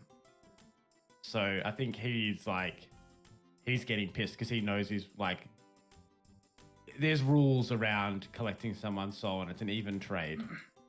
And he knows that he doesn't make it even. Yeah, I think Marcus is gonna kind of stand up and kind of get to the edge of the bar here, like I'm waiting for a drink to be ordered. And I'm just gonna kind of be glaring at Jaro. My link drops with Val. I'm like, what you doing, Marcus? Is this your friend? Sorry, I should have said my mental connection. So I'm Yeah. speaking to Marcus mentally. Yep. Friend of yours, then? Not particularly. What's your name, darling? I take a shot and I just stare at Jaro and I say, "You think it's just a game, huh? You think it's all just big one game, don't you?" Marcus, is it? Yes, life is one big game, and I can tell the winners from the losers. Oh. The losers like the people that you mess with? The people whose souls you bargain on a whim? Yes, of course. The shot glass breaks in my hand. Oh my! I just like grab it and I cut myself with some of the glass. I'm just staring at him. Who else would be the losers? Ooh, maybe you, Marcus. Maybe you're a loser. Someone hold him back. Someone get Marcus. No, Someone literally, hold him back. By this time, Mazchna's come down from the exchange counter and sees what's going on. She's gonna go grab Marcus by the shoulder and does Marcus resist? Oh yeah, I don't know. I think he's really. I think he looks over to see you, and you see his eyes that currently they're like red hot, like embers. And when he sees you, there's a flicker of recognition, and he looks down and he notices that he's bleeding, and he kind of snaps out of whatever kind of rage that he was kind of funneling his emotions through, and he starts just growling a little bit. Like he doesn't resist, but he doesn't move easily with you. Like he's just there. Please let your partner, let Mazchna take you away. Please, Marcus. It's for the best. I never gave you my name. Of course you didn't. So how do you know me?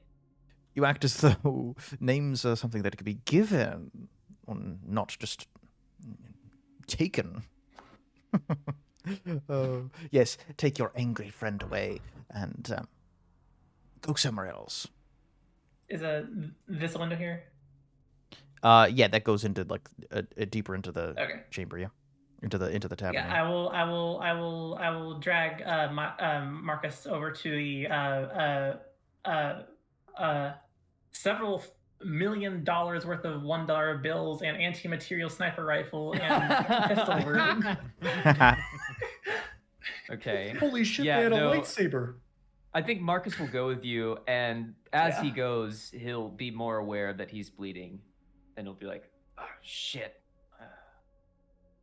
I should have punched him.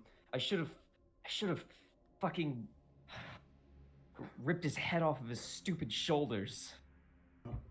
We need to get information first. Then you can do that later. The way that he was talking about Mazchna it's just some reeks game of cigarette smoke. Oh, Grandma, I miss you. You smell awful. Smell awful. All right, we cut from there back to the bar. Djevel, during this conversation, what are you doing? Oh, you know, first I order a weak drink, and I notice that you can spin around on the bar stools. So I spin around, observing the people drinking my drink.